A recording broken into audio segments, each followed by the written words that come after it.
I have 2 layers.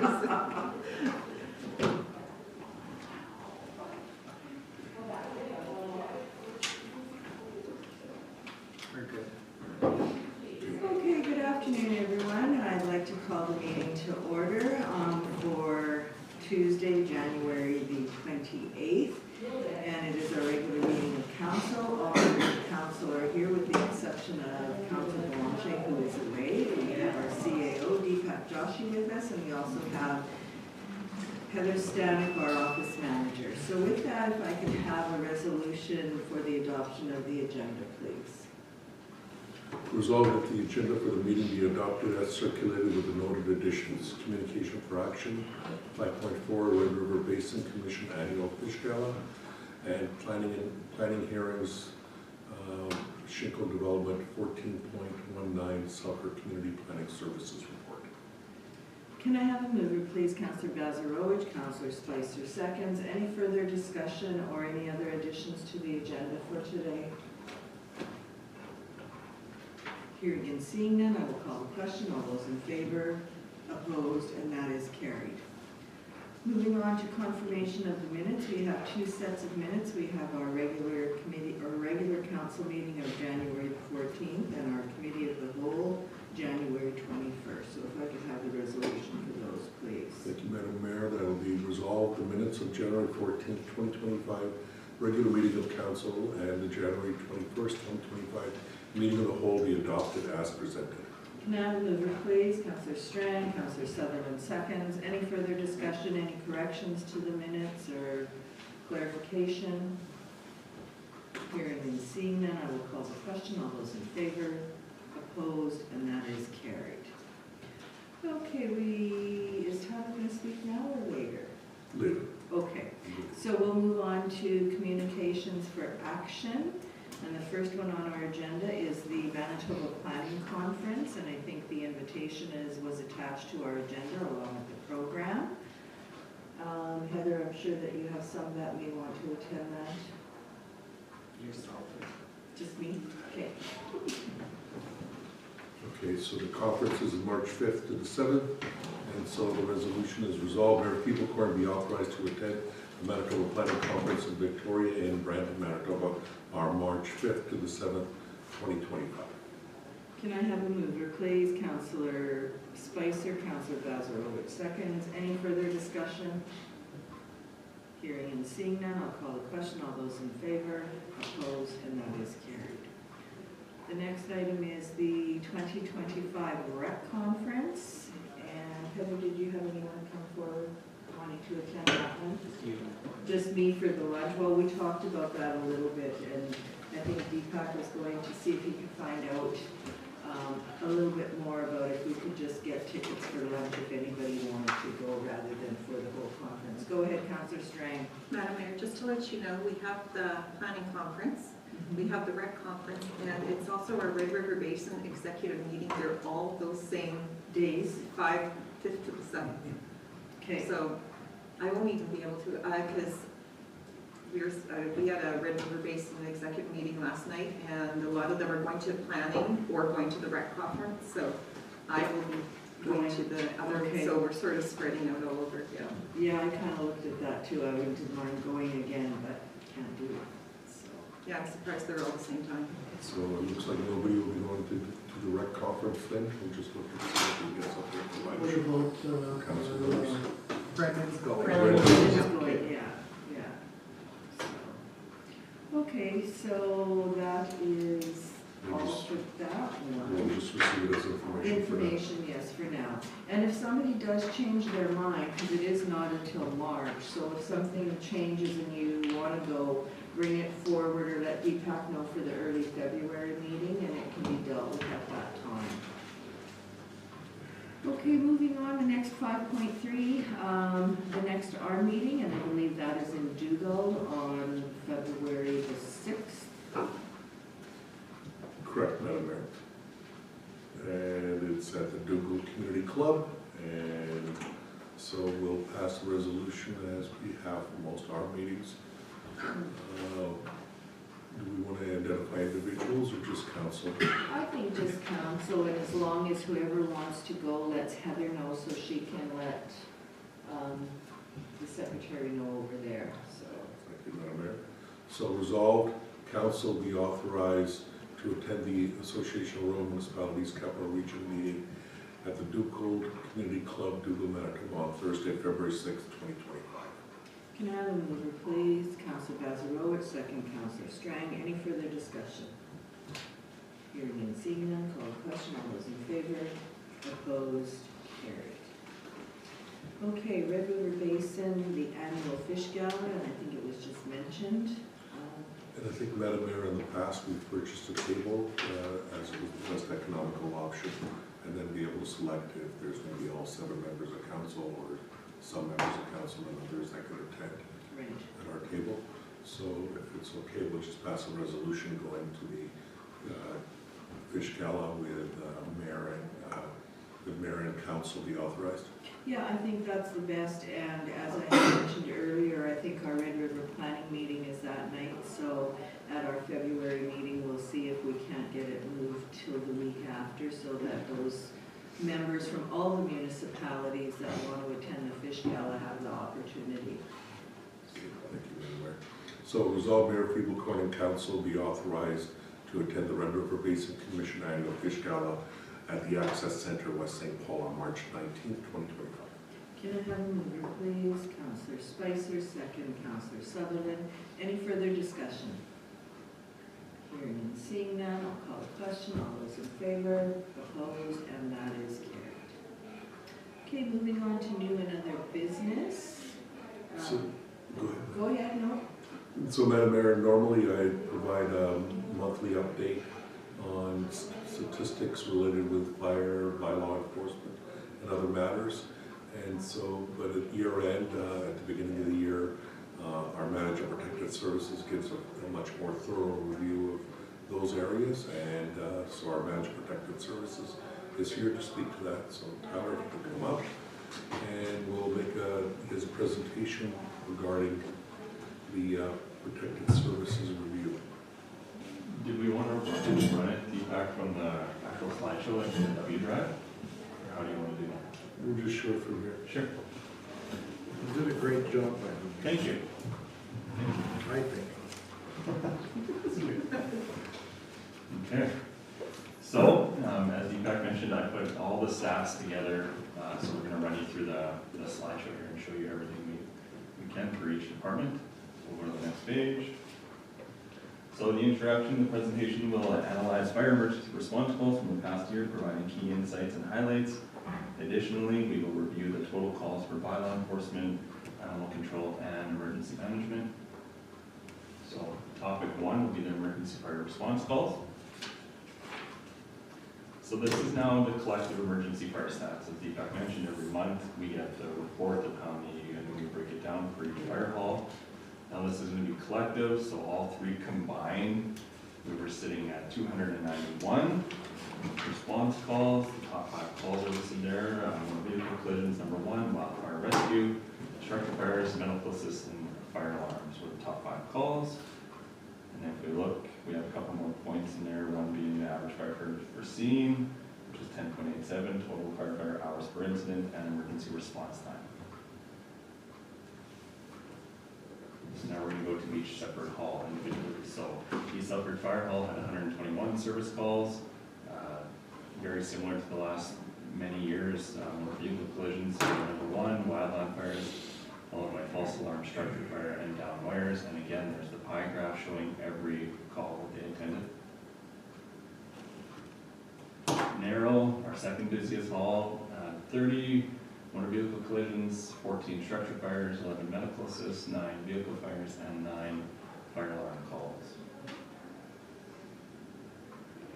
And then thirdly, East Beaches, they were our 3rd busiest hall, just behind Narrow, with 78 total calls, 13 medium motor vehicle collision, 13 wires down, 12 medical assists, 11 water rescues, and 8 wildland fires.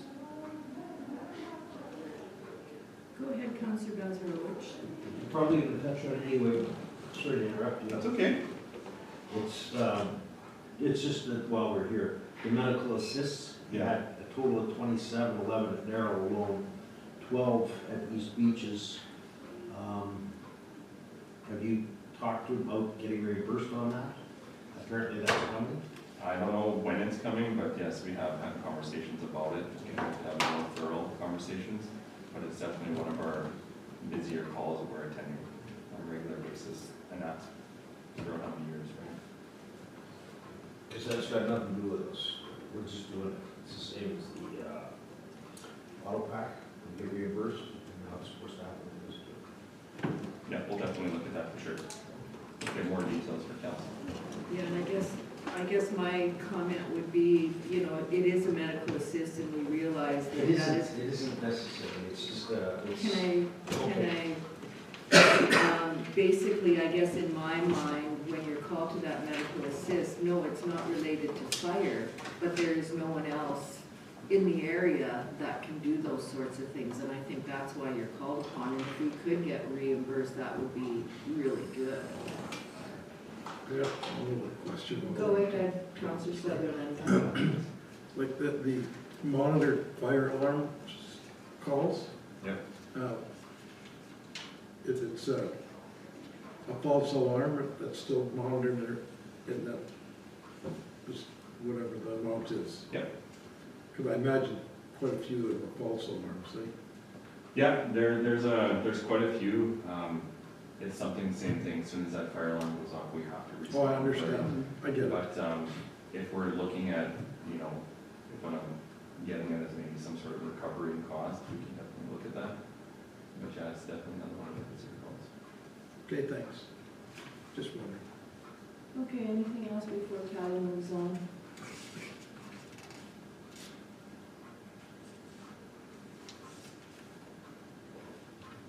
Okay, so now here's a 12-month breakdown, just to show you basically the total amount of calls broken down over a different type of graph to show you our busiest months. And then we have it broken down with the MPI calls, so motor vehicle collisions, and then fires, and then other, which would be everything else together. So you can see that July and August always comes with a lot of calls, followed with October and May. And everything else is kind of balanced out with fire.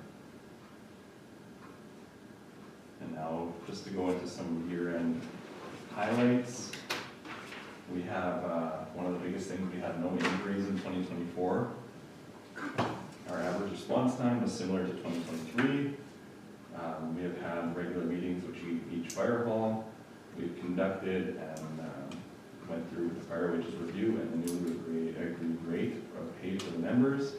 We have now provided an employee assistance program for each fire hall.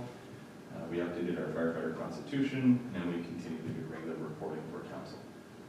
So moving on to 2025 goals, we want to continue to maximize efficiency, update the fire financial bylaw, which will be one of my bigger tickets coming up in the new year, continue to budget effectively and monitor spending, continue to build relationships with each fire hall and its members. Another key thing is we want to improve our recruitment in the north. East Beaches is our doesn't have as many members, we're short-staffed there, so we've been doing a good job. We have 3 new members in the works right now, which is really good, since Tom took over. So we've been continue to advertise and push that advertising, and we have some interest. And one interesting note is the 3 members that we do have going through East Beaches aren't tied to East Beaches, they're brand new residents, you know, not somebody's uncle or relative, they're brand new people with interest in fire, which is good. And then we're going to just continue to maintain the proper chain of command and team building between each one of our fire halls, which has been also going really well. So moving on to topic 2, again that picture, that's Cooks Creek dumping into the red, looking north from Highway 4, looking south, sorry. So that's our normal issues in the winter. So one of the main parts, we can go to the next slide, Deepak, was our joint functional full-scale exercise. So in June of 2024, we hosted a live exercise in partnership with the Army of East St. Paul and West St. Paul. The event was held at the Access Center in the Army of West St. Paul and focused on running a reception center. Throughout the event, we addressed a range of pre-planned issues, including offering functional pet reception center, where residents could check in their pets while continuing to engage in the exercise. And then overall, this exercise clearly demonstrates the Army's dedication to safeguarding our residents and its ongoing commitment to training and preparing for a variety of scenarios. So some highlights, flooding. So once again, our staff performed exceptionally well during the annual spring thaw. Within a 10-day period, in and around April, we managed around 200 frozen culverts. And again, just to continue on that, our average frozen culverts is roughly 10 to 20 in that range every year on average, and last year we did around 200. So it was a very busy time, and we made it through. We did really good. The river, thankfully, spared our community, and we experienced no significant flooding from the river itself, which was really good. Our emergency plan continues to evolve and is improving. We've received provincial approval, and we again submitted the plan for their approval once again this year. Training, I have completed all training modules in the Mammoth Emergency Coordinator Program, and I'm set to graduate this year from that program. And then another highlight was winning the Emergency Coordinator of the Year award. So now moving on to bylaw enforcement. If there's any other questions before we go on to that. Go ahead, Councillor Vargas. When you said about the times were the same, what is the average response time for a call? For our fire? Yeah, Yeah, on average, it's roughly 13 minutes. okay, So we can continue to break that out per call as well. that's not bad. For a rule, it's very good. Since we're back to fire, one of the things that Tyler didn't mention is that we're also sharing all our information with Alexander. And so he's been providing that information regularly, and so that their council is getting the regular updates. And bills. And bills. Yes. Yeah, so yeah, on that, I met with Giselle from there a few times. We've had our committee meeting with Councilor Sutherland and Horvis. We did that now regularly twice this past year, which was really good, and then just that overall communication line was improving, which is nice. And they see the same reports as council receive, so it's the same thing, but I break it down for just their municipality. And then I'll provide them stats for ours and then combine so they can see how it's really broken up for numbers and cost sharing. So that's been working really well. Okay, moving on to bylaw enforcement. 2024 service tracker entries. So if we look at it, this was similar to last year. There was roughly 155 service tracker entries. And again, that is our staff physically putting something into our pre-existing service tracker system. So with the introduction of the new Q alert system, which we have moved over to, we will be able to generate more detailed reports. And the goal for 2025 is to input as many requests as we possibly can in that new service, so we can more accurately reflect real-time enforcement calls. And again, please note that these numbers that we're looking at right here do not include any of the direct phone calls to myself or any direct emails or anything like that. It's just simply service tracker. So I can confidently say there's much more requests coming in. So if we look, and again, the plan with this information is to put it into a more detailed, accurate report. For example, we have other as the leading cause.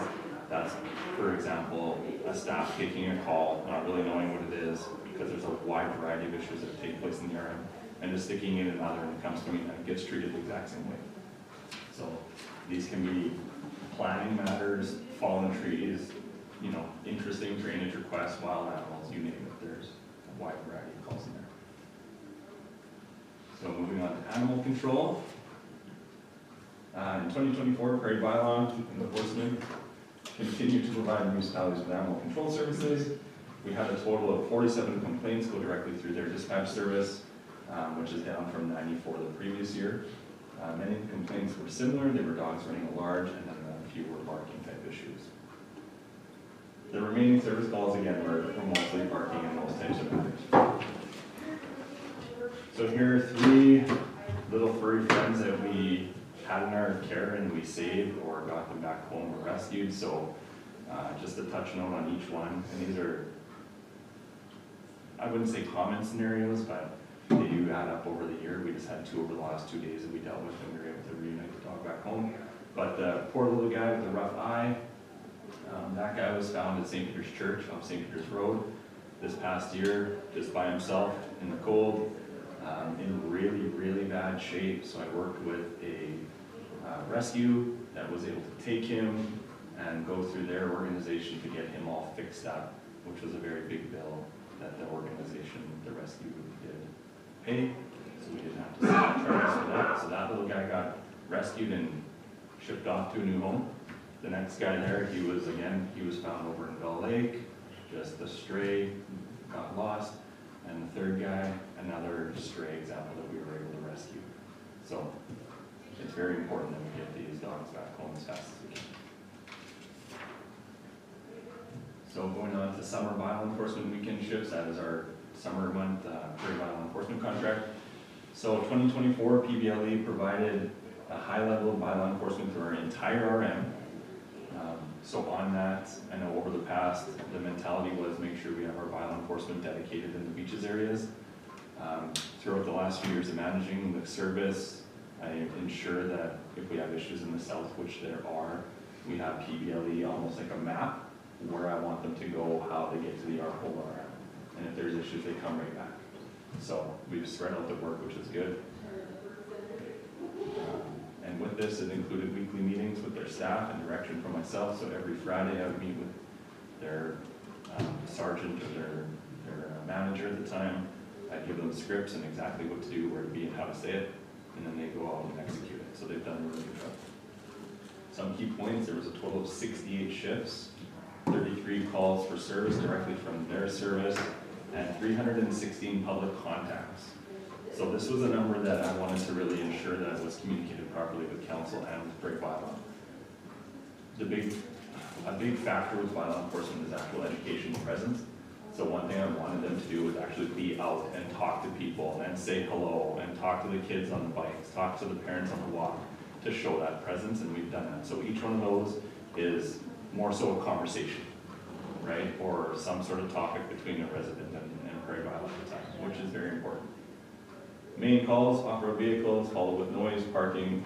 We had a lost child that we were able to recover, and then some garbage issues. So our summary was: the municipality remains dedicated to delivering exceptional service to our residents across all departments, prioritizing safety and mutual support for both our residents and staff. With many exciting highlights ahead, 2025 will be another good year. And that is all I have.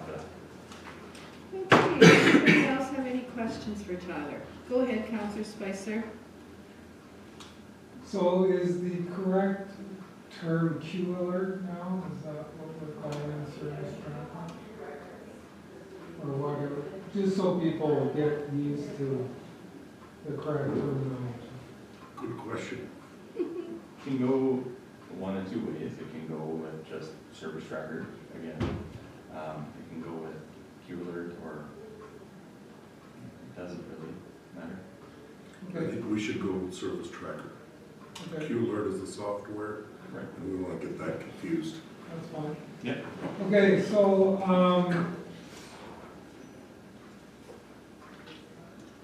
I guess my next question relates to,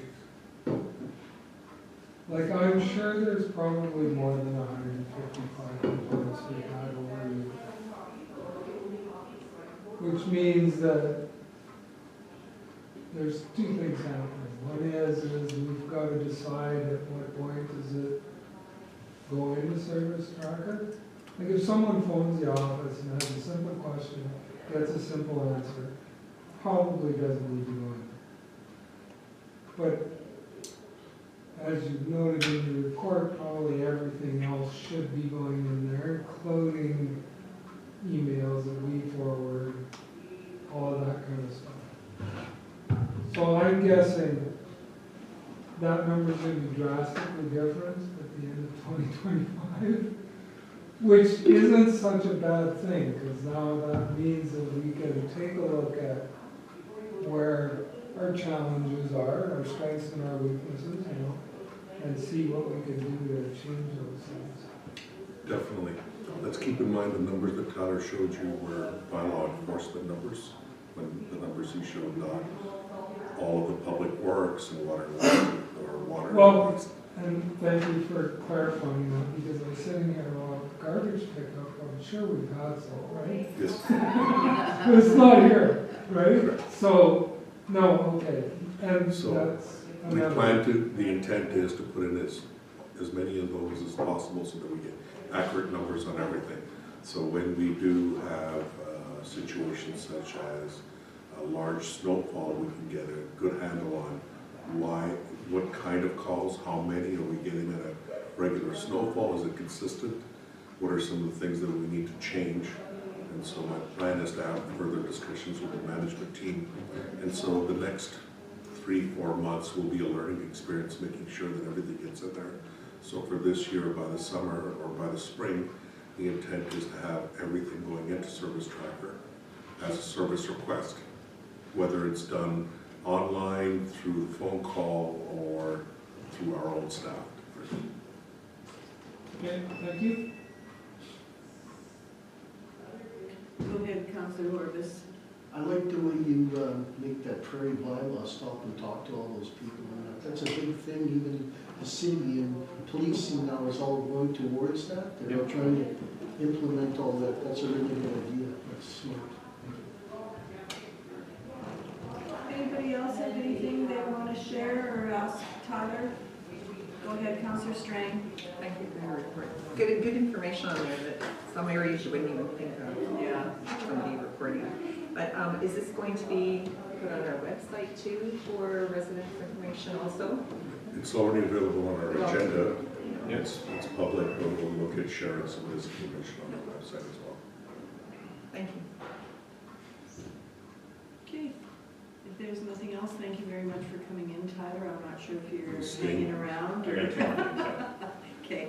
You'll be sticking around for the next 2 items as well. Oh, And right. so- Okay, yes. So the next item I'm proud to talk about is that Tyler's done a really good job of having a discussion. As you know, we did a significant upgrade to our system with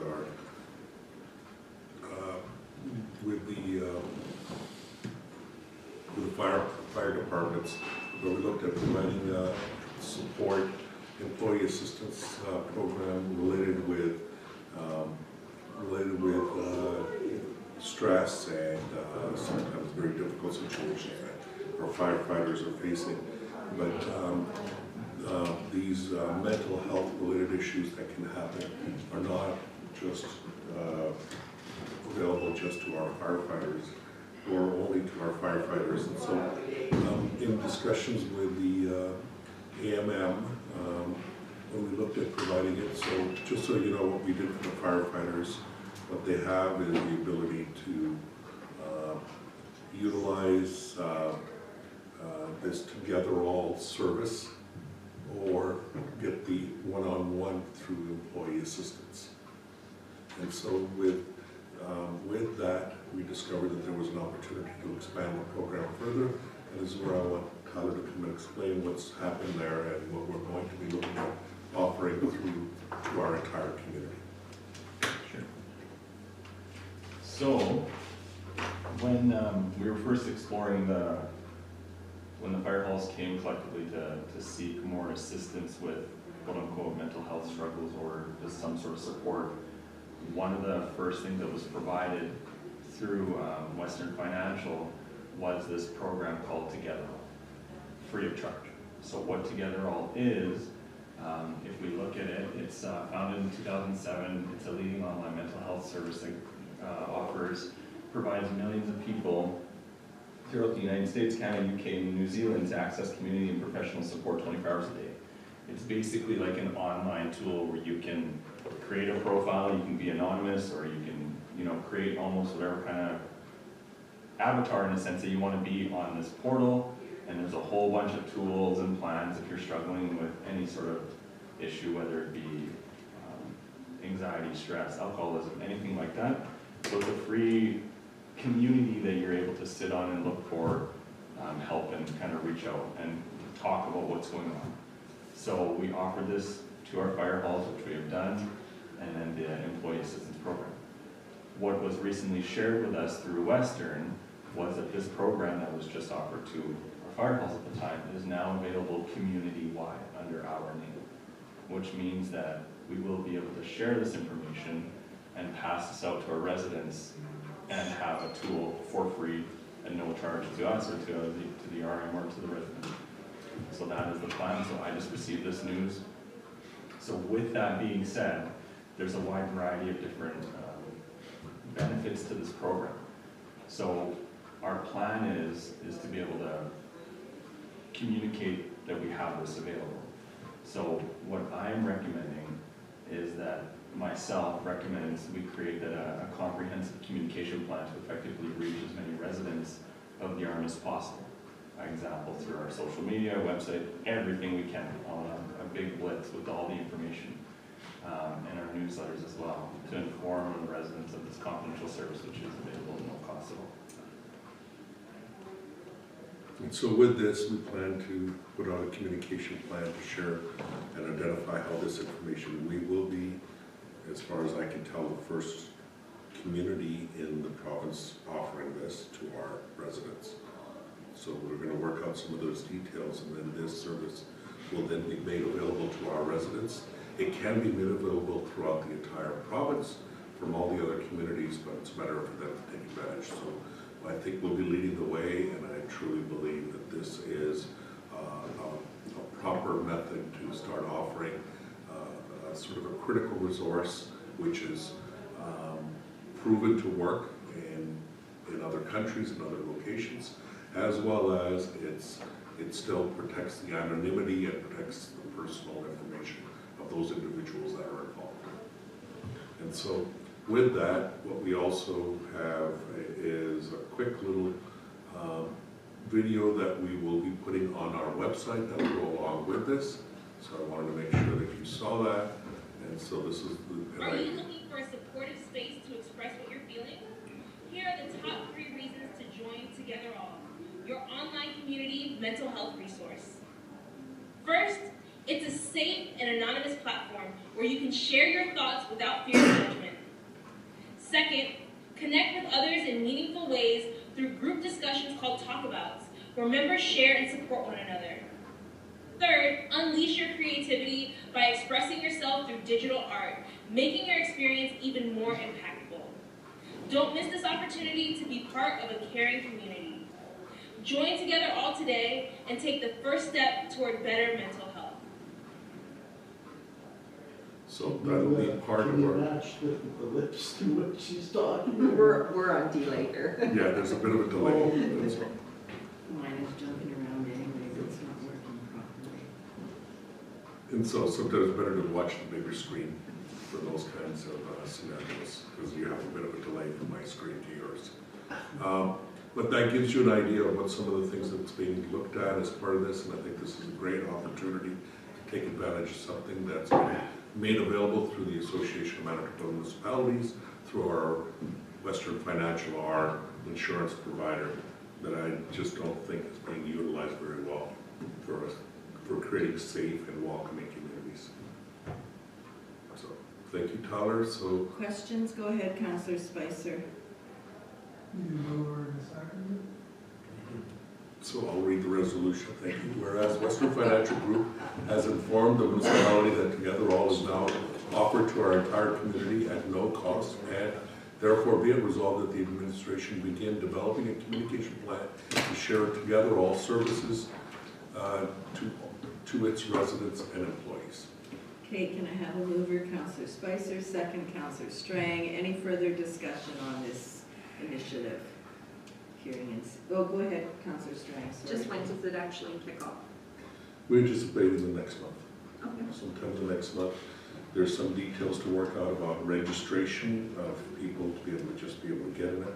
I don't think there's any restrictions there. There's guaranteed you don't use your own personal information as part of it, so that it creates and so we just want to make sure that we have the tutorials that go along with it to make sure when it becomes available online, so that we don't create a new sort of an issue of becoming a new kind of a service tracker for the municipality.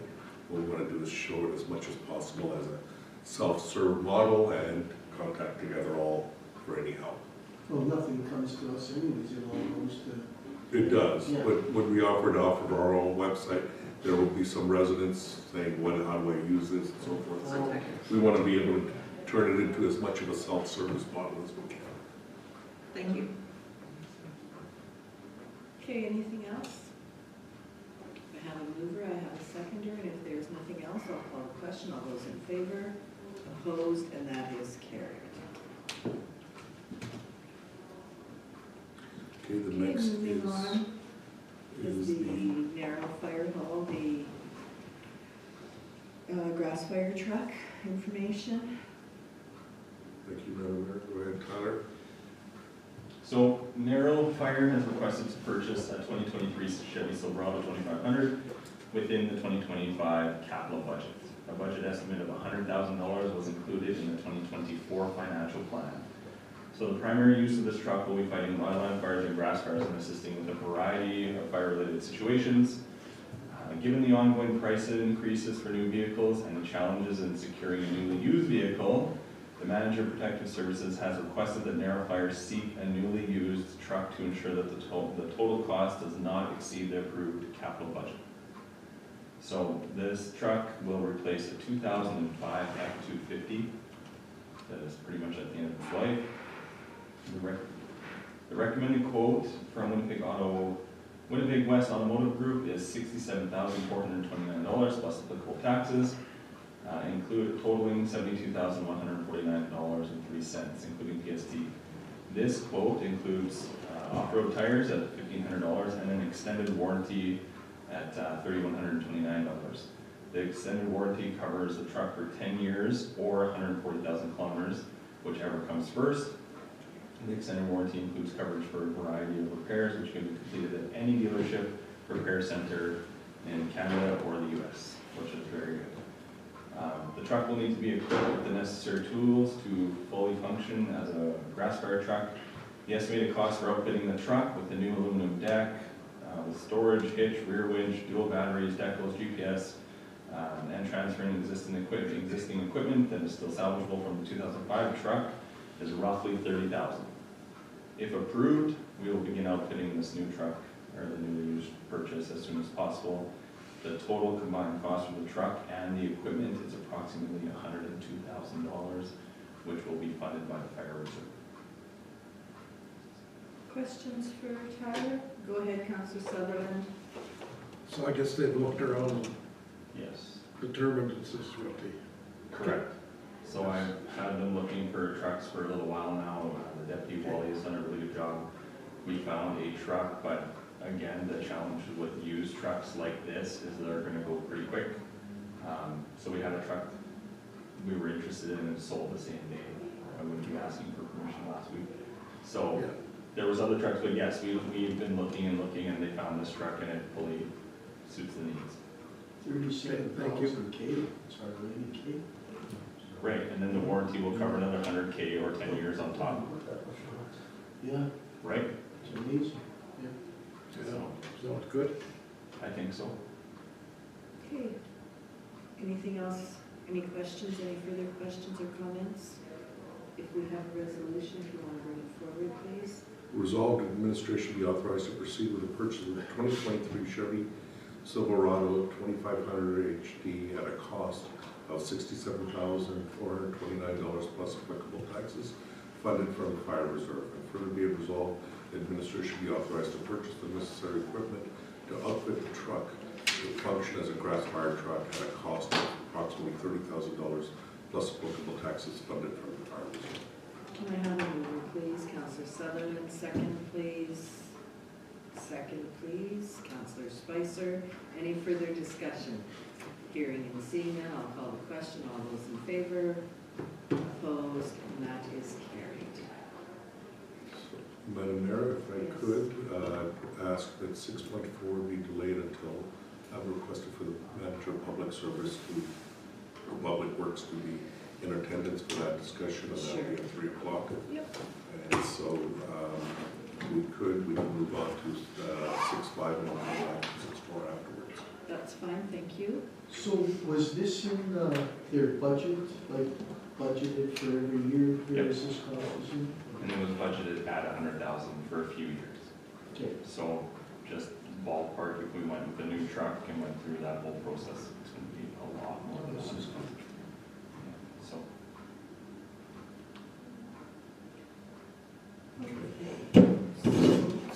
6.5 is development agreement. This is, there was a condition of the subdivision was that the applicant owner enter into a development agreement with the RMS St. Clements, and the development agreement for this property has been brought forward. This is the property in the south,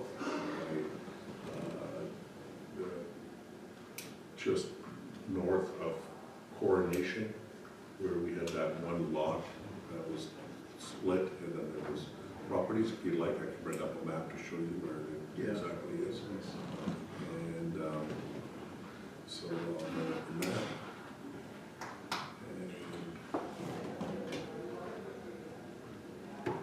And this is the property. And so if you notice on Raleigh and Coronation, Raleigh and Coronation is the property. And so we're just north of Coronation. It was that long piece of property, and the property owner came in and is putting in their road with a roundabout, and the opportunity is the properties to the north would be able to someday subdivide. Unfortunately, it couldn't come through, and because there wasn't enough available to and secondary access. So that's why these other lots were sort of configured. They've been trying to figure out a way. Their drainage plan has been worked out with the RMS St. Clements, so they're ready to proceed with the development. I remember this now that. Go ahead. Yes. Yeah, go ahead, Councillor Spicer. Just clarification, isn't it Raleigh and Dunning? No. Coordination. Coronation. It's to the east of Dunning. It's Okay, thank you. By the, St. Paul, If you'd like, I could bring up a map to show you. No, it's fine. Okay, so that's the development agreement that we're bringing forward for. so that's 5 lots is what it is?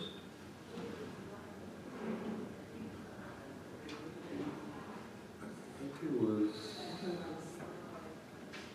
6 or 7. 1, 2, 3, 4, 5, 6. 1, 2, 3, 4, 5, 6 lots. On the possibility. Sorry, I got confused with the other one, just because of the lots at the end. Yep. Similar. Thanks for the clarification. Okay, do you have Sue has something to say? Yeah, so there was drainage difficulties with this property. The issue is the far west side is lower than the east side going to the road, so they can't drain the property correctly. What this gentleman did is he bought the property at 635 Coronation, and now he's able to drain it out. It was a bare piece of property, but he went and acquired it. We're going to have to do an easement on that property, and he's going to have to agree to that, although it's not in his condition of approval. So we have to figure that out yet. But this is the development agreement, and it is recommended for approval. Yes. Okay, I'll bring forward. Go ahead. What's the address on Coronation that he purchased? 635. 635.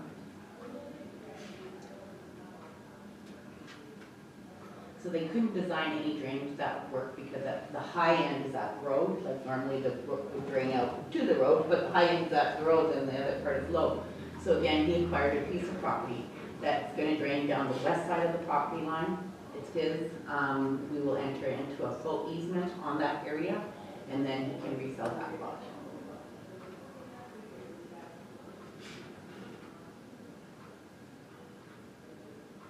He's bought the property in the middle here. And that's all, it's all going to say that in the development. In the development agreement, the easement is not addressed. That would be a separate agreement, an easement agreement. I haven't got word yet. I do have word that 635 Coronation will need an easement, and I've talked to the land surveyor about that. But for the drainage on the interior, on the property itself, we're not sure if it's going to need private easements or a full easement. So that's still to be answered, but it's a separate agreement.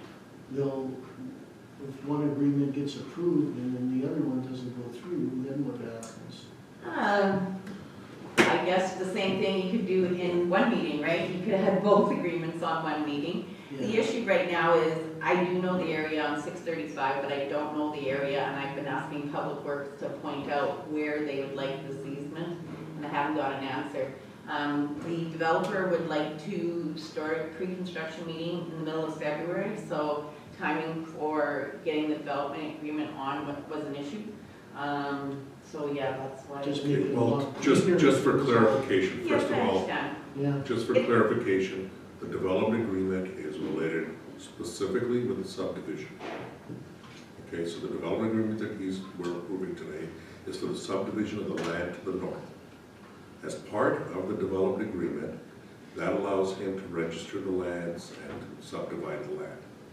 When they go to subdivide, as part of that, they're gonna need drainage approval. When that drainage license comes in, he has a solution that he's okay, so he'll have a drainage plan, he'll have that solution for it. And then when he does that, that's when the easement agreement will be a separate agreement with that separate piece of land related with the drainage of that property. If that easement doesn't work out, it's still the responsibility of the developer to drain those properties somehow. Sure. Where's the road gonna be built? The road is built to the north North side of the property as shown in the diagram I showed earlier. Where is it? It's on the north side, that's what I was thinking. Yeah, I'll just bring it up here for a second. There's only access from off the So- road. So the access is off of Raleigh and it goes up to the north side, so it aligns with the other properties to the north here off of Shalom Path. And so those properties from Shalom Path will have an opportunity to subdivide. When they do subdivide, they'll have to pay for their proportionate share for the road. Yeah, okay. It's very hard to see in the plan of subdivision, but there's actually 1-foot grub strips along each property to the north. So those properties, there's a 1-foot grub strip. So it's up to council. We don't have it, and it hasn't been a process within our development agreement to add like a payback charge to the gentleman that made the road. So at this point in time, they would have to buy the grudge strip to go ahead, but the money would stay in the municipality, not go back to the developer. That's something we've talked about a number of times and trying to get that right, but we have no policy yet. Go ahead, Councillor Spicer. Just getting back to Councillor Corbus's question. So, for clarity, the drainage plan has to be to the RM satisfaction, correct? Correct. So there's your answer. Like even if this gets passed and he goes to go ahead, if his drainage plan doesn't make us fit the needs of the municipality, you can't really go ahead, because that's part of his requirements. Yes, sir. Yeah, so 635 wasn't part of the subdivision. He bought that for strictly the purpose of draining the land. There was no other way. We've been communicating back and forth with the Public Works. The Public Works has accepted the new drainage design, not in design form, but just in the basics.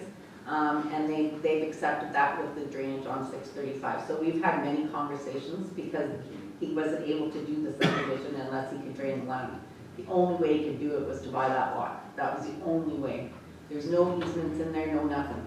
So, Like, I guess what I'm saying here is, if we sign this development agreement, we're still in control. Yeah. That's the important, Yeah, I think that's what you were really asking, Yeah. right? Correct. And they have to figure out whichever way they make it if work. they don't make it work, then they can't go in. Exactly. Yeah, yeah. So where is that drainage gonna be on this 635 or 635? Like, is it going to be at the north of it? Because you said he can turn around and sell it once. it's on the west side of the property line. It's gonna come the west side. It'll run So- down to Coronation. What he has to do is run to Coronation, and then Okay. from Coronation run to Dunning. Yeah, he'll put it to the side, so it's some of the road. That's right. Right. He will put that drainage in the middle and then. Well, no. Yeah, but I mean, actually, make that work too. That's right. Like the outside coming through that lot and down the road has to work. Correct. Right. So he's actually got some more drainage outside of the subdivision to deal with, to make it work. So does that mean that there could be further issues down the road when the new owner decides to build a house or something on that property? Is he gonna run into any snags? Well, as long as the engineering is done correctly and our guys pass it, it should work. If Good he place does to the We'll have an work easement required. on the property, and that's all that matters. Yeah. Okay. And then the person isn't allowed to fill that drainage, which is a fact. Not unusual for many properties throughout the RO. Okay, so I'll read the resolution again. I think I read it, or haven't I read it? No, I don't think so. Oops.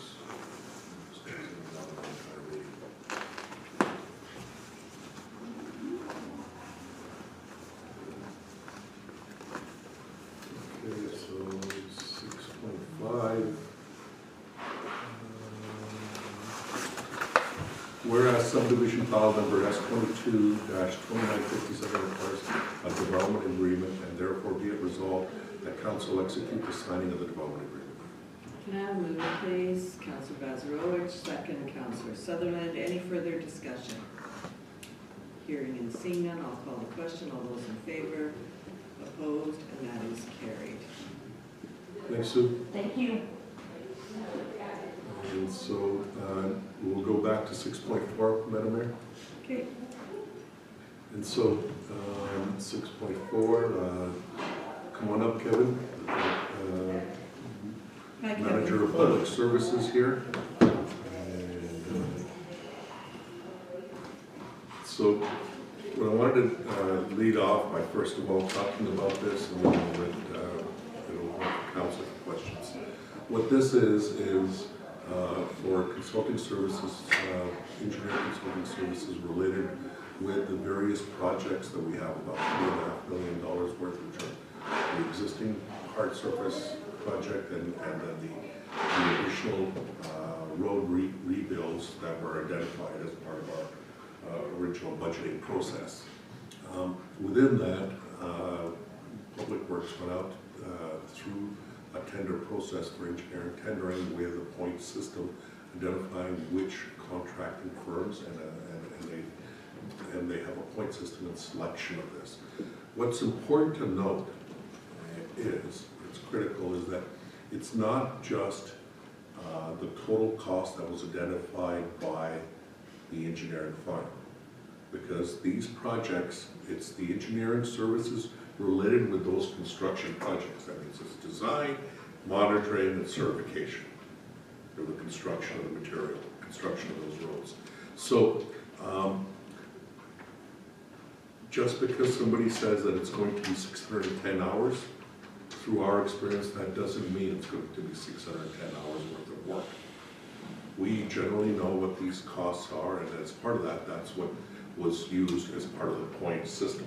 Do they have enough experience to understand the complexity of those projects and the type of projects that's going to be here? That's why the companies that have been more or less doing these types of large road projects, they're relatively very close to each other in the numbers of hours that it requires to do this project. With that, based on those analysis and the scoring is how we came up with the numbers and the recommendation of choosing J.R. Cousins over the other ones that were submitted. Because we, at the end of the day, it'll be all dependent on the contractor also who's doing the construction work. So a perfect example would be some of the works that happened last year with the road works.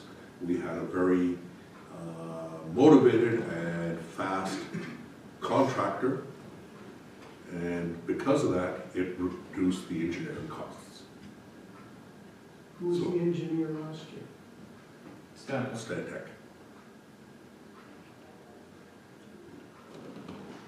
And so that's where we have these numbers. So I wanted to lead off with that, so Council had some questions as to selecting one over the other and why we've chosen this. When we take a look at someone that comes in lower, but when you take a look at their charge for primary, secondary, and administrator, that's where the costs can be different and the quality of their bid is what was taken into consideration. Go ahead, Councillor Bazarowicz. Yeah. Stantec, it shows here, the total proposed hours is 1413, whereas J.R. Cousins is only 1092. Right. Yeah, so we've given all the firms about 1,100 hours was the approximate time required to do all these works. So the ones that are varying are assuming that it's gonna be some more time, so that's where they have their total proposal hours.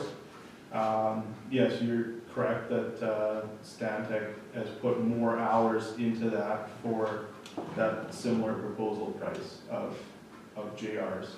Yeah, it just seems like a better deal, I don't know. They have more hours for less money. Councillor Spicer, go ahead. Our CAO has given an example of how it worked well. I think we also had an example where it didn't work as well. And it's not an easy science to do this because really you have 3 different organizations here, not 2. You have us, you have the engineer, and you have the contractor. So the challenge becomes is if you end up, not naming any names here, if you end up with a challenging engineer and a challenging contractor, then we have to spend a bunch more time on it. And sure, we're paying out those hours anyway. But then that's other work that doesn't get done. Because we're spending time trying to get a certain contract done. And you know, we ran through this, we all know, a few times in the last few years. But it can also go as exactly as our CAO said. If you've got a good contractor, time goes, and the engineering is actually cheaper, and actually we don't have to spend as much time on our side either. So I know there's numbers quoted here, but really they could vary substantially from those numbers, depending on the situation. Go ahead, Kevin, and then Dave. Yeah, and to further Glenn's comment, to add to that, part of the choosing of J.R. Cousins was the aggressive time to put the tender out. So, like J.R. Cousins is planning to have the tender out end of March, early April. Stantec isn't going to be out till like mid-May. So that could really affect our pricing on a big project like that, where we could save quite a bit of money if we get the tender out sooner. So generally throughout Manitoba, especially with the larger municipalities, everyone is trying to get the contracts, the tendering out, because if you wait too long for the tender process, the price goes up dramatically once they've been able to select. And so whatever savings you might have received on the engineering, you've lost on your tendering process, and you've lost also on the time involved in the delivery of the project. That's why it's part of the analysis. Yeah. Dave and then Sandra. Well, I know Rob had expressed concern about, money that we could be using in other places. I get that. But we also spoke, your recommendations, who you'd like to go with, who you'd like to go with, and for what reasons. I know, you look at the costs here, they're quite a variance. But again, you've gone over this stuff, right? Yeah, and that's, And Sorry. you've given us who you would like to, that was just last week we talked about that, right? yeah, so we did do the scoring scheme, we'd see, you know, with each engineer's proposals to see how in-depth they were, the understanding of the project, scheduling, how soon it could be done, stuff like that. So there's a lot of multiple factors that went in there other than just the cost. Now, like I said, the proposals, they just came up with these costs. These aren't necessarily exactly what we're paying because they're proposals, right? So again, as Scott mentioned, if time exceeds or goes less, it could be a savings or an increase over top of these costs, right? So that's why I kind of threw on there the total hours that they're thinking that this is going to take, as well as how much it's gonna cost for each individual hourly that would be on. So, I mean, the big comparisons is a lot of the engineering firms have very similar hourly rates when it comes to, like, depending who you're paying for. So they're fairly similar there and competitive. And then the total proposed hours, like I said, it was 1,100 hours is roughly what we told them to use as a ballpark. And some of the other firms went light on the hours, and we don't feel that's really enough, essentially, for what we're asking for. So, and that was, you know, scored accordingly. Yeah, like unfortunately, we have to have an engineer, we have to put that money out and get it. But, as you explained who you wanted to, who you thought would be the best engineering outfit, so I understand, you know, where you're coming from, so Okay, Sandra. it's just not a matter of picking the cheapest. Sorry. That's okay. Sandra and then Scott. I guess, well, after our discussion last week, I do my best thinking when I'm driving home from here. So I was thinking that the difference of $100,000, like in the difference of the companies, do they ever come that they're under their amount? Like say if that's what the would there be the chance that they would be under? Yes, so to, I guess, reiterate too is, so this is what their proposed total hours are. Okay. So let's say we went with Dillon Consulting, it looks like $100,000 savings, but they're almost half the amount of time as all the other engineers. So if the other engineers are half the amount of time, we're gonna be paying a very similar rate to say what Dillon's proposing. But if it's double the amount of time Dillon's proposing, we're gonna be paying the same amount of rate as all the other engineers. So like I said, this is not necessarily a quote, it's a proposal. And then they have their hourly rates built in there. So we'll be invoiced based on the actual work completed, like hourly rates. Okay, do the other companies, do they ever go over, like, they come to you after that they've given us a quote and say, hey, we need more time, we're gonna have to be So, charging more, like, or is that their quote and that's the work they do and done? well, in the proposals, like it Yeah. has like, okay, you have to do the tender, you have to do Certain these certain flexibility. things, yeah. Yeah. So like that's not flexible, but the amount of hours spent, say on-site or dealing with the contractor for the resident admin, that's where it can go up or down, again, depending on the contractor. So, And that's why it's not unusual where you'll get somebody replying to a tender saying this is the amount of the tender, so you don't apply just the number, because if it's by the hour, they're gonna be charging you by the hour anyways. So you normalize it by applying 1,100 hours, as Kevin said, and then you start taking a look at what are the other advantages of one bid over another. So if you apply the normalization of 1,100 hours on all of those, it changes it dramatically. So it's not $100,000 savings. yeah, like I quickly did that math, and the biggest swing between, say, the cheapest and the most expensive would be about 45 grand. If you standardize 1,100 hours as a pure average across all those engineers, so. I just look at, say you take Dillon, even if you doubled their hours, it doesn't come out to the other, like, It's darn close. very close. Yeah, but you're getting more hours out of it too.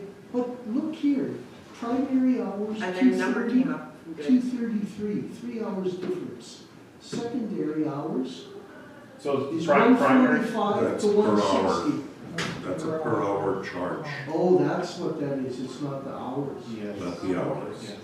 And so when you get the per hour charge, it's not just a straightforward, because it's how much is the resident administrator. Some will have more time spent on a junior person on site.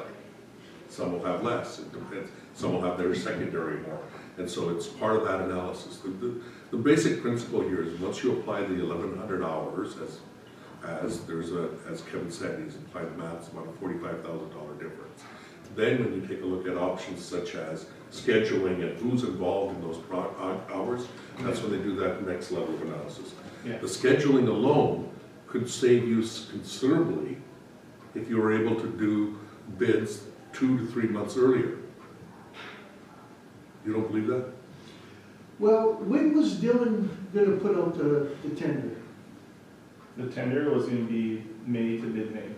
So the difference between them and JR is a month and a A half. month? Yeah. Scott, I believe you had your hand up. So, just so we're all clear,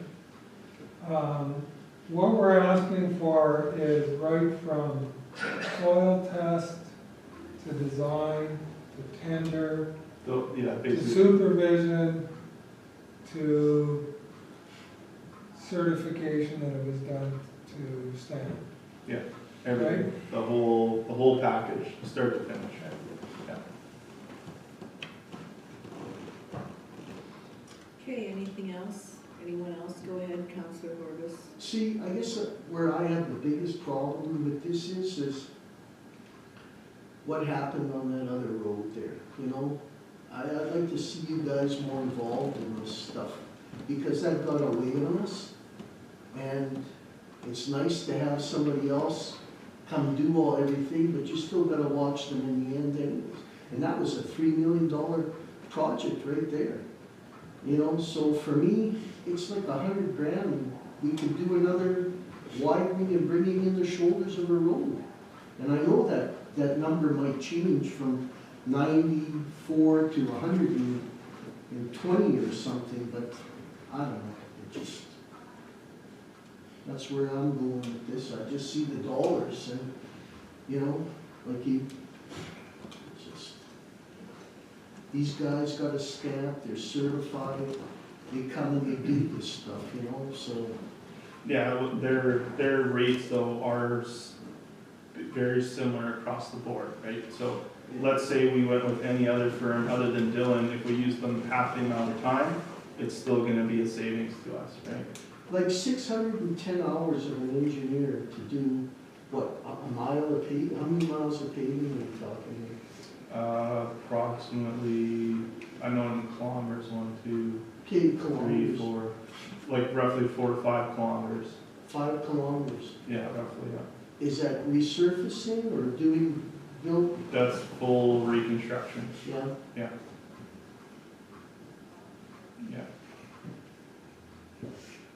Okay, so just to give you an example, the recommendation of J.R. Cousins, which is at 1092, closer to the number we told everybody to go through, as opposed to Dillon, who came in at a low number, which is no guarantee. They didn't give us a guarantee that they will stay at 610. mhm. So, let's say if J.R. Cousins came in at 610 hours, that would be $109,000. Okay.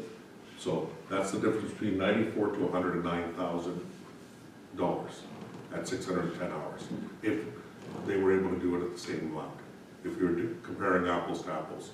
That means we're talking about a delta of $13,000, or, sorry, But I mean, 15,000. yeah, under 994. So, okay, so we got $15,000 difference here, and yet the work is going to be done sooner, by over a month to begin the work. less chances of issues happening Well, throughout there's the no entire project. guarantee it'll be done sooner because it'll go to a contractor. And then that contractor could drag us out till, whatever time. Like he's talking tender out. Tender Yeah, out, tender that's out. the most Yeah. important thing, that's where you get the guaranteed dollars, is on the tender. The tender is the critical point all the time. And for somebody to say that they can do the possibly the engineer, let's say they fall behind even further. So any of those factors could occur. The point here is, when you're saying there's $100,000 difference, I'm saying it's really a $15,000 difference. If you were comparing apples to apples for the number of hours. Yeah, it is, yeah. Yeah, and And so, when I take a look at that, and on top of that, and I go in there and I go, okay, so 94th, 708, Did you never talked to Dylan and told him their number was whatever? No? Like, I thought it would be worth it just to talk to them and say, are you saying, if they gave you a guarantee, if they came in under those, or whatever those hours, saying that they could do that job in 610 hours? Because that sounds realistic to me to do that job. But, partially too, I wanted to add to that is Dylan Consulting specifically isn't proposing a construction start till mid-June. And J.R. Cousins is planning like mid-May. So you're also getting an extra month earlier on the construction side of it too. And we all know there's always a pushback and delays and everything, right? So if they're already basically proposing that late of a start, like you said, if you do get a contractor, maybe the contractor's available, but Dylan's saying, we don't have any engineers available because we have a bunch of projects at the beginning of the year, so we can't start. We can't commit till June, right? So that, again, kind of push things back. But the more critical part of it is getting the tender out sooner so we can get competitive pricing. Because on $3 million, if we can save 5, 8 or 10% getting it out earlier to hungry contractors, it'll make it in the back end tenfold, right? I don't think there's gonna be much work next year, so, whatever. It could be if or not, or whatever, but whatever. sorry, Councillor, there isn't going to be much work next year? I don't think there'll be a lot of work next year, I said, like this year. Or- In the area, or? I'm just saying in the construction area, that's what I'm hearing anyways. There's So- not much, like, I think contractors will be hungry again next year. Just the city of Winnipeg, there's so many complaints about the roads and so. Yeah. And there's not enough contractors just to So do, I'm thinking they're gonna be busy in heck. maybe in the city, but who wants to come out and do stuff, you know what I mean? It's hard to get contractors, like it's, whatever. Anyways, that's, whatever, I'm okay now. Well, it's better for us if they're not, but. We're going forward with the best recommendations of the administration, of course, Council, if you have some reservations. I think it really, sorry. Go ahead, no, go I think ahead. it really throws you off too, that those guys giving me other numbers for the quotes, that they shouldn't be, like, that you told them 1,100, and then they gave those other numbers too. Yeah. Because, Well, of course they want it, but you know what, that's, I don't know. Dylan's been around for a long time. yes, They all have been. Yeah, these are all not We'll new firms. trust you, just if we see extra monies at the end, I always try. Well, I think we discussed this at our committee meeting, and we've had a pretty good discussion today, and I think it's up to council, but I think we should move forward with the resolution that we had originally proposed, that was to be brought forward for today, and see where it goes. certainly, ma'am. Unless somebody has I another just wanted to comment, make one additional comment. Kevin, we went out this year for the first time in a while. Yes. That's the other important thing to know. We made what? We went out this year with this tendering process to select the engineering firm. In the past, this hasn't been a discussion at council. It's always been the same firm. Yeah. So this year we went out to the tendering to see if there was some other better opportunities, instead of just relying on the same firm, which would then just dictate whenever they had time to do the projects.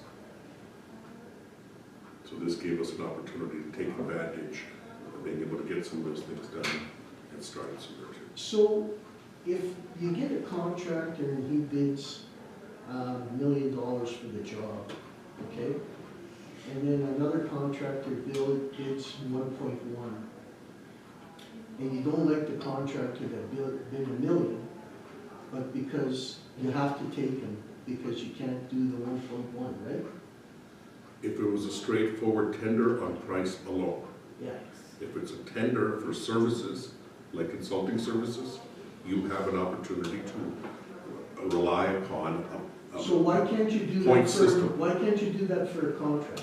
You can do that for contractors if You can have decide a scoring point schemes system. for contractors, yeah. Yeah, well, I guess because of one of the comments you had made at the last meeting, maybe that's something to take into consideration more so than this. Yeah, that's a thing we're looking more and more at is more of the style of not necessarily taking the lowest price, but doing a proper analysis and a scoring scheme to these contractors to make sure that they're hitting certain thresholds, that we're not just getting, you know, the cheapest contractor that's gonna cause us more money in the back end because we're having to fight with them, or they're not doing things in a proper manner, all that kind of stuff. So, That's what I want, that's just what I want to It's a good point, and we did do that with the activity center, which was based on a point system. Yep. And on capacity to deliver, price was part of it, but it wasn't the only factor.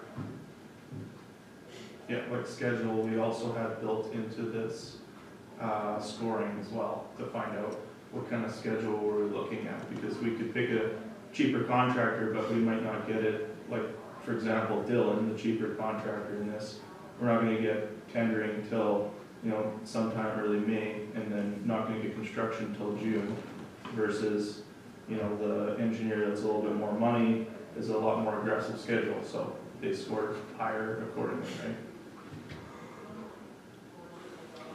Okay, what is the wish around the table? Bring the resolution forward? Yeah.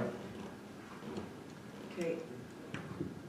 And I guess the only other comment that I would have, and it has nothing to do with the resolution, but Councillor Horbis brought up a good point, and I know that, you know, we've had changes in PW over the last little while, but if you could keep a handle on what's going on out there, that would be great, so we don't have any problems like we've had this year. So that's my only comment. For sure. We do keep an eye on it all, right? Yeah. So, a lot of our other projects went very well, unfortunately the one just not going well, so. Okay. Sorry, Deepak. Be it resolved, council accept the recommendations of the Director of Public Works and authorize the CAO to award the J.R. Cousins Consultants the work of engineering services for asphalt roads for the estimated price of $195,551 plus taxes. Actual cost to be based on actual billing hours. Okay, can I have a mover, please? Councillor Corbett, or Councillor Sutherland. Second, please. Councillor Bazarowicz. Any further discussion? Go ahead, Councillor Spicer. So after we've dissected this,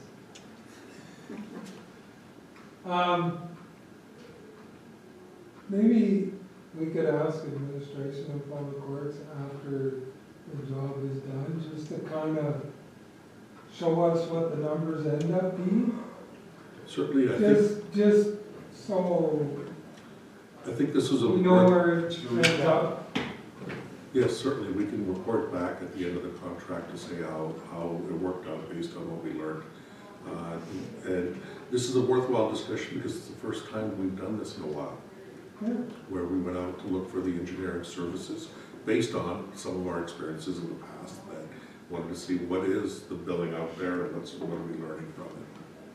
Well, we haven't voted yet. Yes.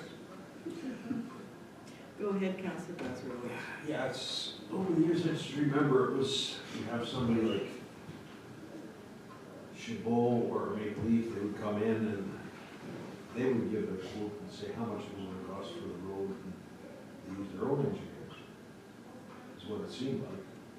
Because it was just, it would cost you $195,000 per kilometer. It's a million. Yeah, well, yeah. Just throw it over. I'm just talking for gravel. Okay. There, I think I need to address that comment. Okay, go ahead, go ahead. There are fixed price contracts for various types of services. You have to be careful on those, that's why you have owners' representatives, because that doesn't, if you allow someone else to decide, they get to pick and choose how the work is done, if they're gonna have a maximum price. So it's to our spec though, is it not? Who's checking? Who's verifying that that's our, to our spec? He's not doing nothing else. Okay, so can we move forward now? I have a mover, I have a seconder. If there are no further questions, I will call the question. All those in favor? Opposed? Prove me wrong, please. And it is carried, so we'll move it forward and see what happens. Go ahead, Councillor Strang. And Madam Mayor, I do like Councillor Spicer's recommendation for doing the report after. Yes. I know it's a bit of work, but you know what, it's just, we've never done this before. So we've always used who we've used in the past and everything, and going out to tender, this is, I don't know, it's like darned if you do, darned if you don't. It's just some of the numbers, that's why I say they're pretty wonky on there, but they weren't consistent, so, of the numbers that you gave, that you told them the 1,100 and that, so. Yeah, and that's where, again, that scoring came into play, was like we were fairly clear in what we were looking for and an understanding, and Yep, the proposals yeah. didn't quite reflect it, and the prices don't reflect that as well, so that goes into that scoring, right? And yet the So- lower price guy was up there in the score, like, it had a pretty high number though when you're scoring them too, so. Mhm. So I would really like to see that report after. Yeah, I think Really. that's probably a very good idea, and that will give us, you know, as Deepak has said, and I think it was said maybe around the table, we haven't done this. I don't know if we've ever done it like this before, but it's probably a good exercise for all of us to go through, so. I mean, the bright side of it, like you might not think, but engineering is getting a little bit cheaper on some of this stuff, because before standard was like 10% of contract value, right? So it would have been $300,000 kind of deal, so I guess it's getting a little bit more competitive, but. Okay, so I think we can move on now. Thank you, Madam Mayor. Thank you. Kevin. See ya. Thank you. I think we are at after hour answering. Service 6.6.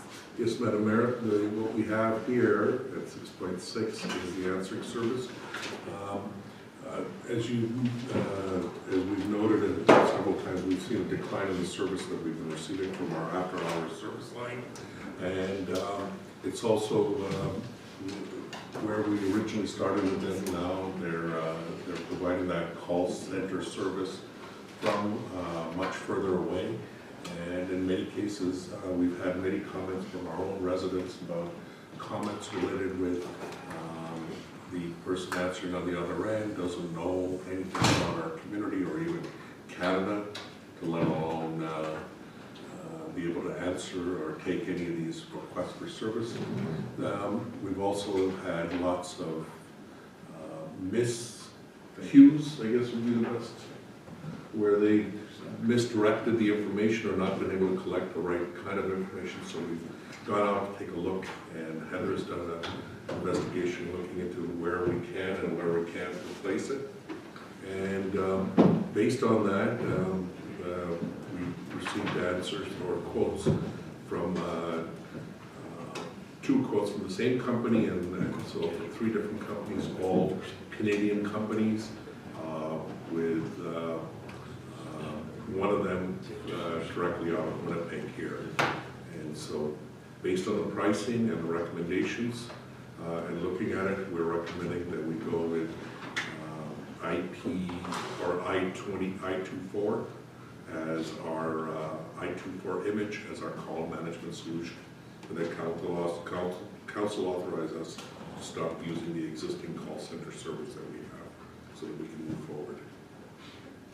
The timing of this is very good in my opinion, Madam Mayor, because it's at the same point that we're making a change, a major change to our service tracker and all our communications moving forward. Okay, any questions from council? Heather, do you have anything that you want to share with us? No, I think Deepak did a job. Okay, go ahead, Councillor Spicer. So just for clarity, we're doing the quote 1 or quote 2? Quote 1 to start with, because we don't get too many calls right now. Okay, Then when we get them to spring, we'll go with a progressive. okay, thanks. Okay. Okay. Resolve council authorizing administration to engage I24 image call management solutions for the after-hours call answering service at a cost of up to $243.90 per month for 100 minutes and a $1.48 per minute for each additional minute, plus applicable taxes and one-time setup fees of $110 per hour for account programming and $60 per hour for agent training. Okay, can I have a mover, please? Councillor Spicer, second, please. Councillor Strang, any further discussion? Hearing and seeing none, I will call the question. All those in favor? Opposed? And that is carried. I believe we're at 6.7, rubber paving grant. Thank you, Madam Mayor. This is about the rubberization of the play area at the activity center and applying for the grant. So the manager of recreation services is requesting council's approval to apply for the grant for the rubber paving underneath that play structure at the St. Clements Activity Center. This was identified as, there were two sort of safety issues that were identified. One was the play center, play area itself to move away from the gravel. And then also for accessibility, the other grant that I'll be talking about, by making our path more asphalt than gravel. Go ahead, Councillor Strang. I was also going to ask, is this just for under the play structure or under where the picnic table is also? Because there is an accessible picnic table there, which I don't think anyone with any mobility issues may not be able to get to. So unless that picnic table gets moved. So just something to That's think something about. we can certainly look at. This was mainly intended for the safety of the play structures and to avoid when people fall, they fall on rubber, or children fall on play structures all the time. It's on a rubberized structure. Sounds good. Okay. You want to bring that forward? Oh, Resolved, council approves the recreation manager to apply for all applicable grant funding for the rubber paving of the playground at St. Clements Activity Center Park. can I have a mover, please? Councillor Strang, second. Councillor Bazarowicz. Councillor Spicer, go ahead, sorry. So just to ensure I'm reading this correctly, if we get all the grants that we're asking for, we're spent, our outlay is about $11,000? For this For this specifically, yes. project? Yes. Okay, thank you. Okay, got a mover, have a seconder. I'll call the questions if there's nothing else. All in favor? Opposed? And that is carried. 6.8, Manitoba Accessibility Fund Grant. Again, this is, as mentioned earlier, this is related to the accessibility requirements and meeting some of those accessibility requirements. The activity center park has a path and sort of an area for it to walk around in, but it's not very easily accessible for people in wheelchairs and other things. And so there's been a recommendation to move forward for applying for a grant on that one. This would be basically, if we approve it, this is just the application for the grant. Still has to go in the budget, and we'll have to figure that out, but at least if we get the grant, we'll know that whether we can afford it or not. Okay, I guess my only question would be, do we know if Brendan is applying to other sources for grant monies? Like I'm thinking of the Community Foundation. Yes, Okay, we've already received $20,000 from the Saukar Community Foundation towards the path, oh, okay, which is what he applied for earlier. okay. So, but in order to reduce the cost of this, because it's fairly large, this one we're looking at probably an outlay of about $70,000. Right, because you're talking the whole path. Correct. Yeah. Go ahead, Councillor Spicer. This might sound like a what if could have been question, but we did have grant monies to build the whole park, right? That's how it was built. It was I thought it was the $2.7 million that we got. Well, that was money. That was intended, yes, the original funding was for the, we received funding from, That was for the drainage, wasn't it? And for the then drainage, that's what and as we- part of the drainage, we used some of the money to build that the park. path and the Yeah. park. That's Now, right. when we built that park, some of that was taken out of the funding from the Building Canada Fund that we received. There's still some monies left in that fund for site works, for parking So lot, this could fit lights, into and it that? could possibly fit into that. That's something we have to look at as part of the budget. I'll have a better idea of how much the cost of the overall construction of the project is. Right now, remember, we are, because we went to a design build and the type of project management that we put onto this project, we are delivering the project in 2025 at 2018 dollars. Like, I'm just wondering between, okay, so we got grant funding to do the drainage part of this, which kind of was for the park. And then Yes. we got grant money to build the building. I'm just wondering if,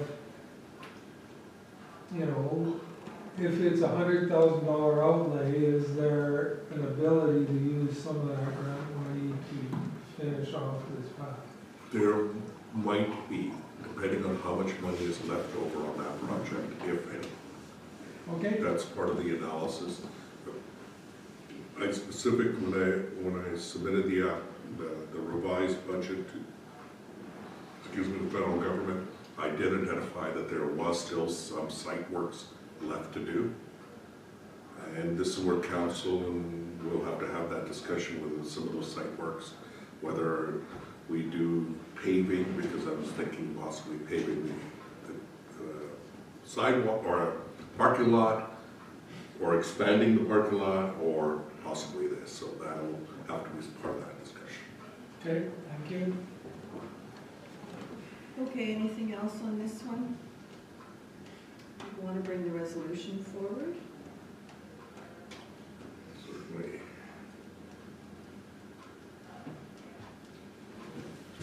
Resolve council approves the recreation manager to apply for the Manitoba Accessibility Fund for the trail asphalting project at the St. Clements Activity Center Park. Can I have a mover, please? Councillor Strang, second. Councillor Bazarovich, any discussion? Hearing and seeing none, call the question. All those in favor, opposed, and that is carried.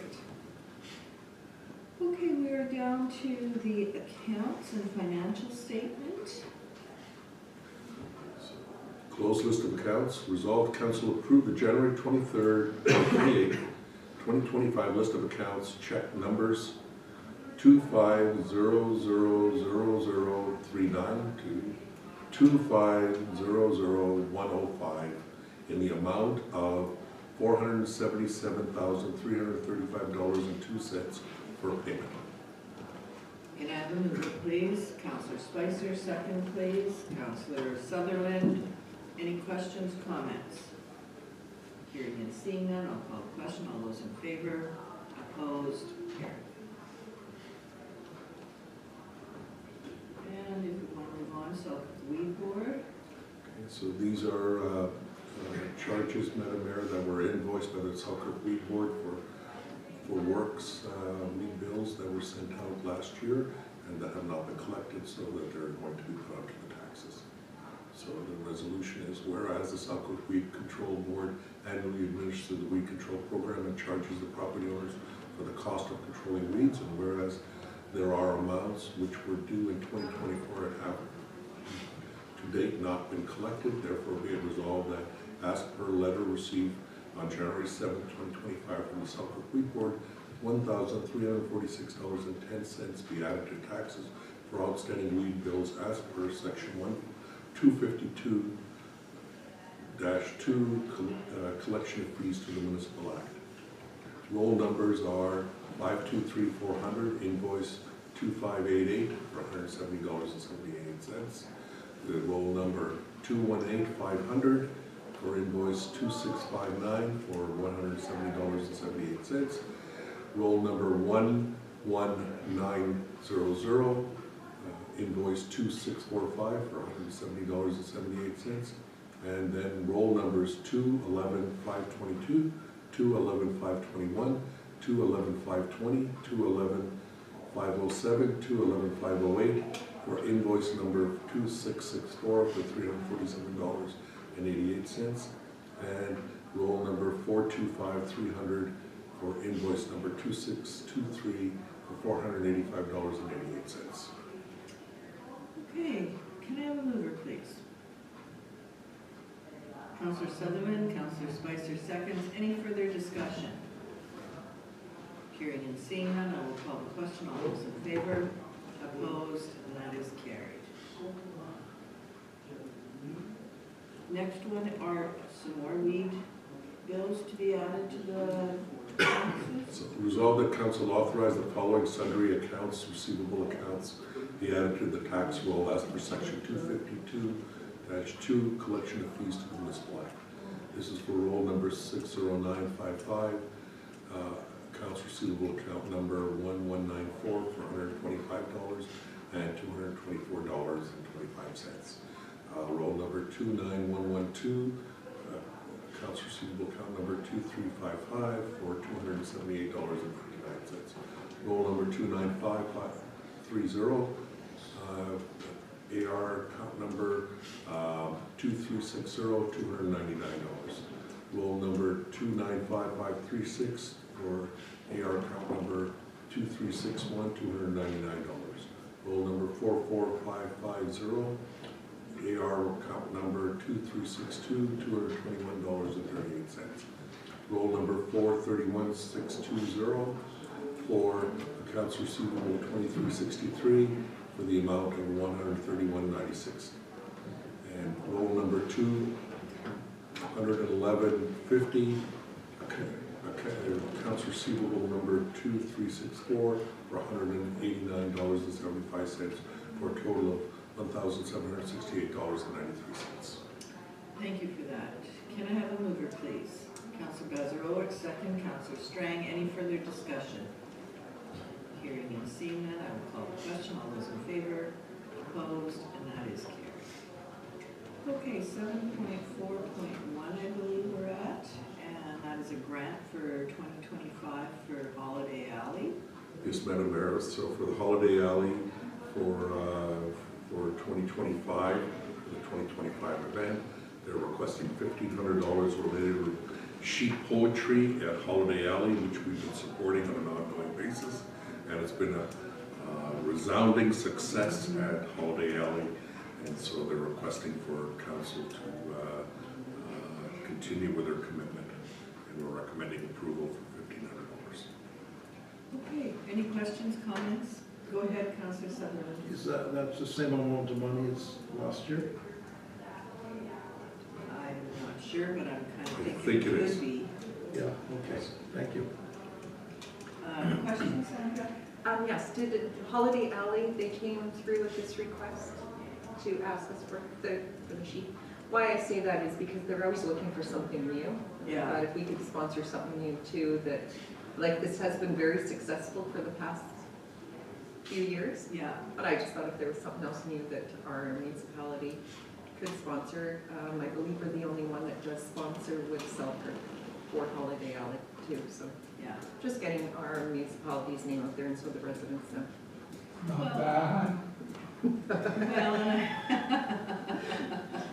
I think that Shirley is trying her best to get some other things going and some new things. So I don't know, she may come back and request for either additional funding or move our funding, but at least we'll have this, yeah. Secure for that. Yeah, Sounds for good.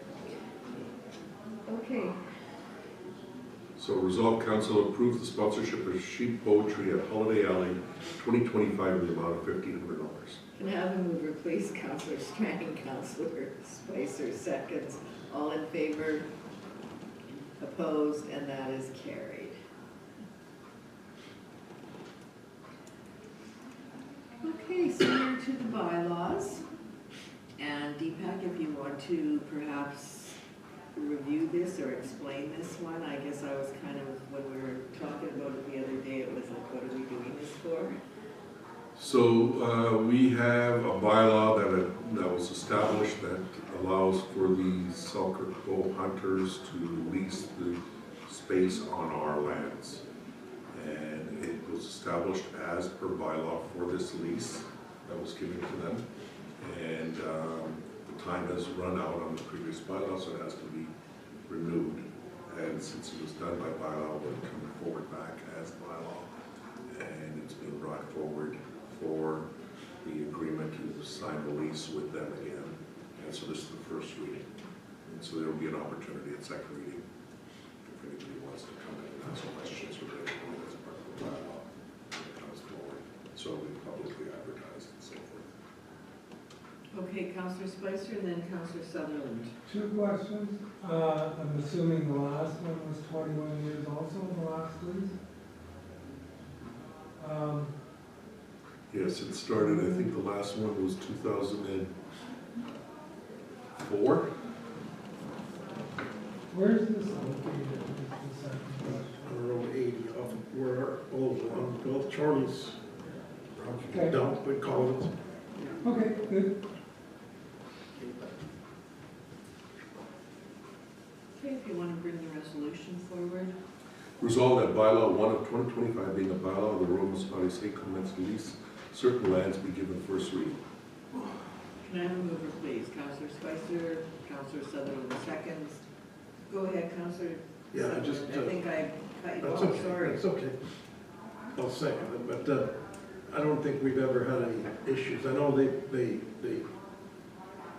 moved a couple of storage containers in there some years back for their equipment and stuff, but I don't think we've ever had any issues with them, so Yeah, that's all I want to say. okay. Okay, go ahead, Councillor Vassaroj. We're doing a 21-year lease again?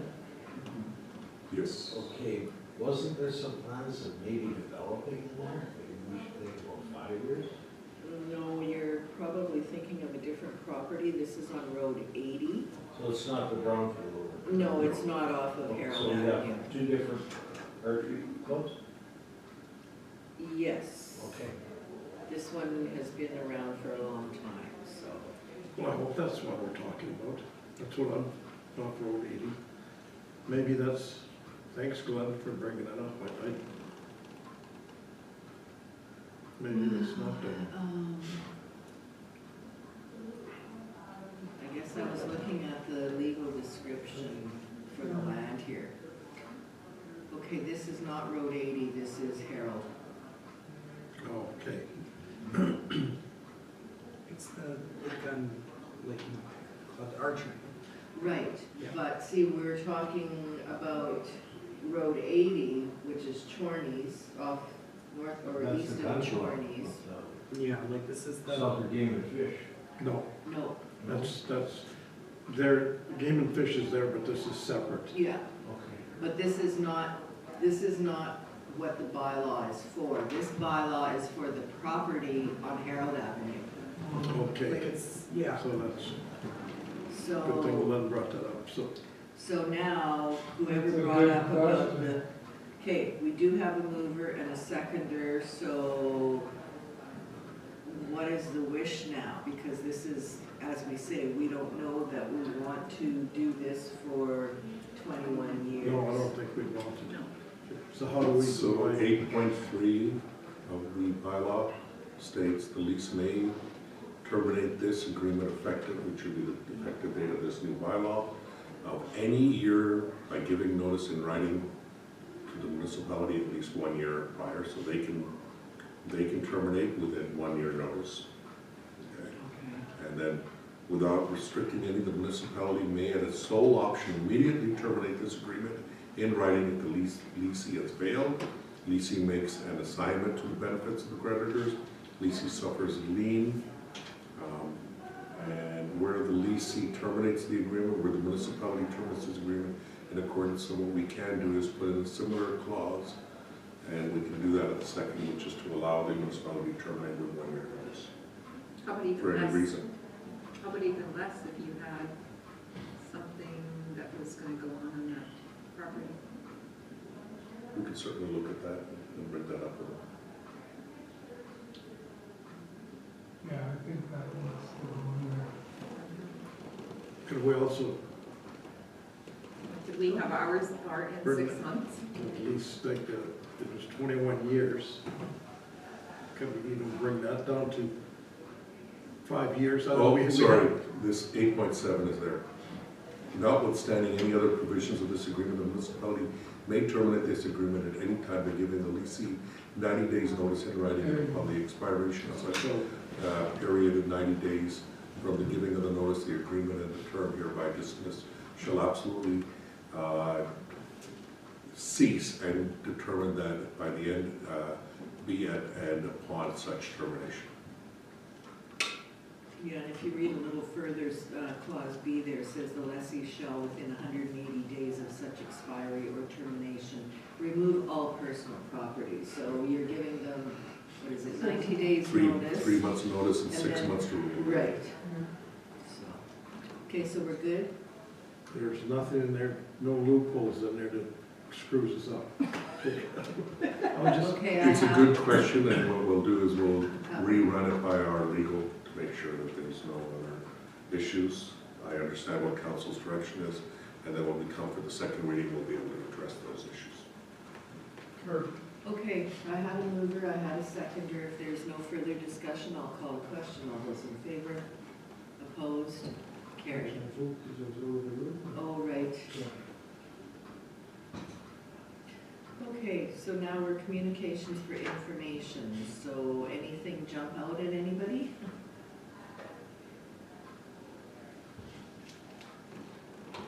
Go ahead, Councilor Spicer. So this PUB order,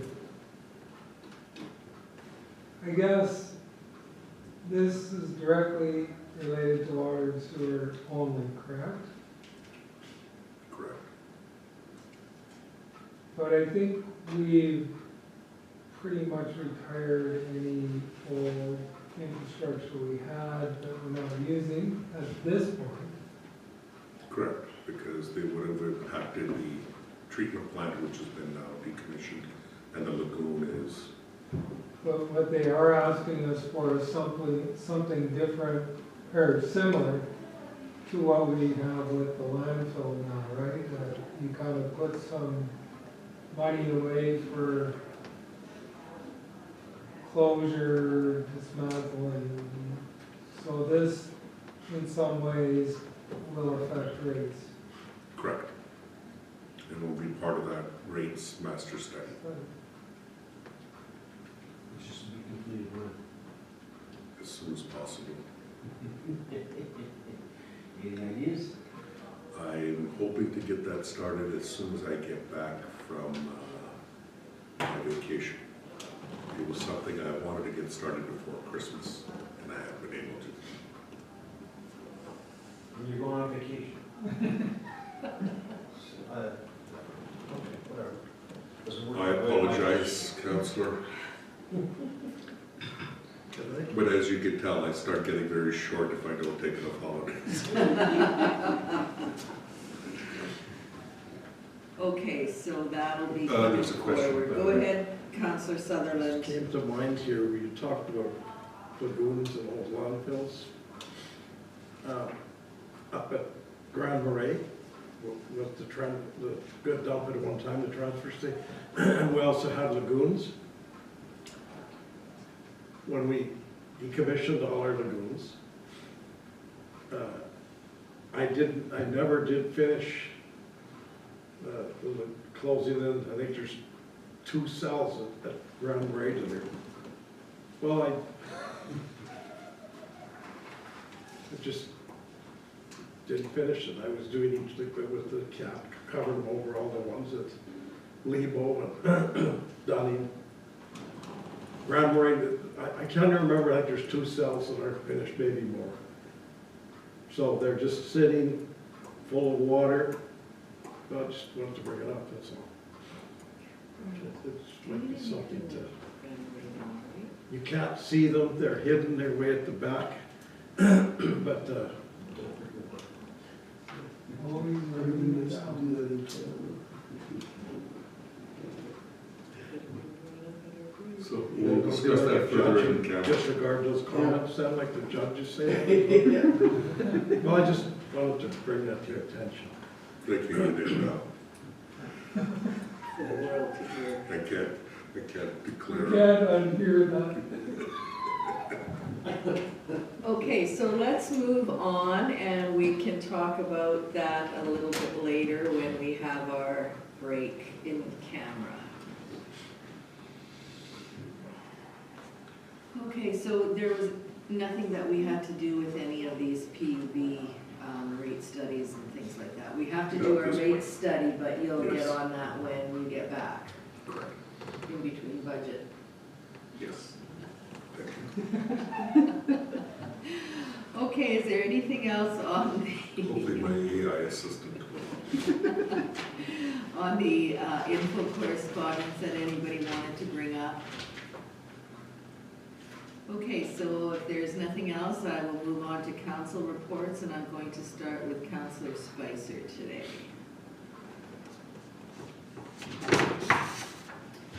Thank you, Madam Mayor. So January the 15th, I attended the Northeastman Health Committee meeting in Beausejour.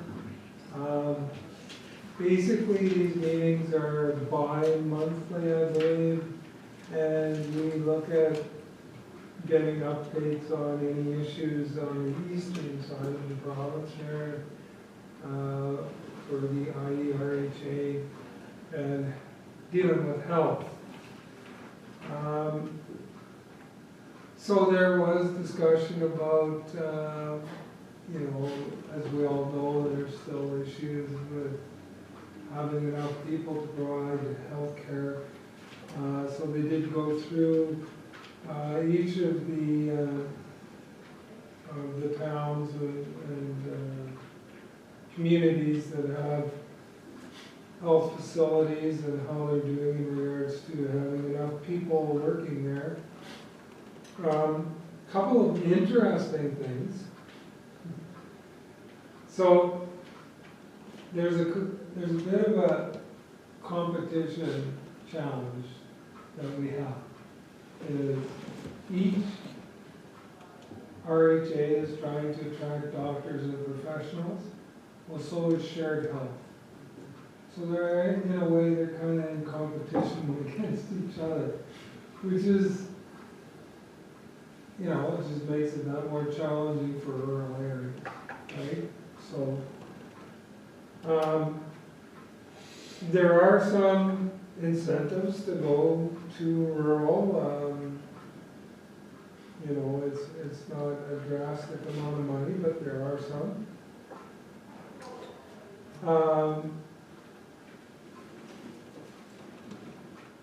They are still looking at doing some changes to the international medical students to try and get them to be able to get their certification.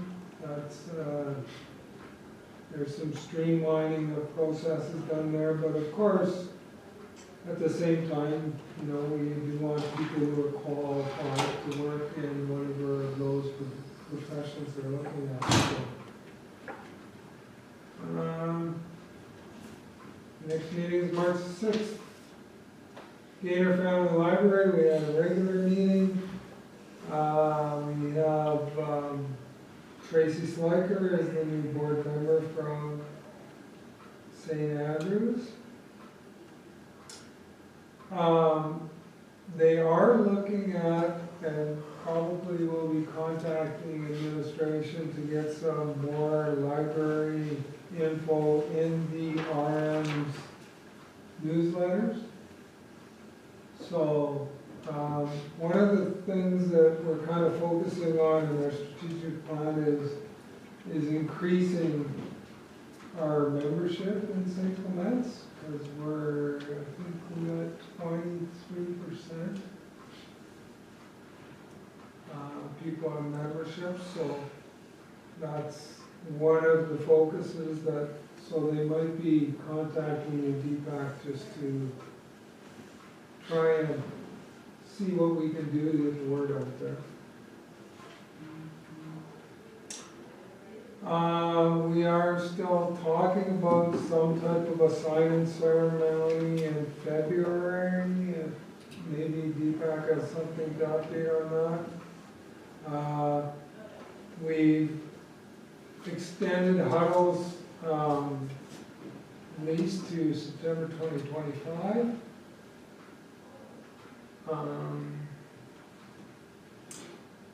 There is a QP contract coming up. That's about it for that one. January 21st, we had committee of the whole. We talked about some administrative updates and policy updates, some planning concerns, as well as recreation and public works. January 22nd, we had a regular planning district regular meeting. Congratulations to our chair, who is our mayor. We have Mayor Peter Turgeon is the deputy mayor. Deputy chair. Or deputy chair. Sorry, crap.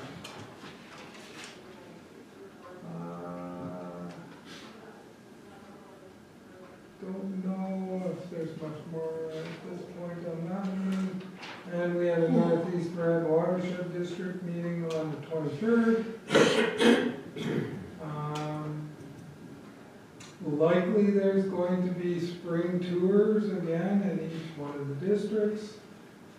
We're working on getting some policies put together.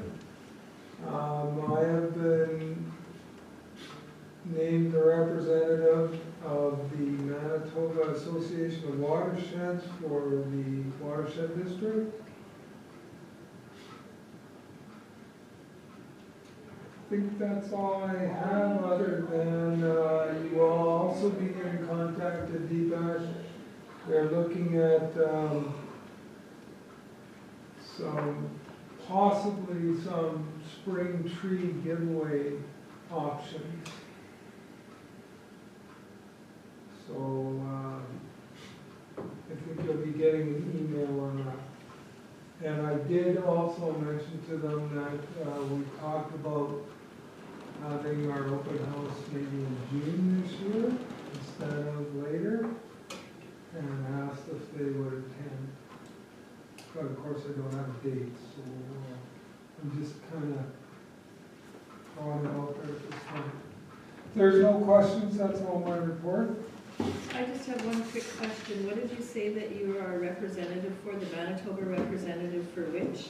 I'm sorry, Each watershed district has a representative for the Right. Manitoba Association of Watersheds. okay, Basically, they are, well, it's kind of like an AMM for watershed districts. right, right.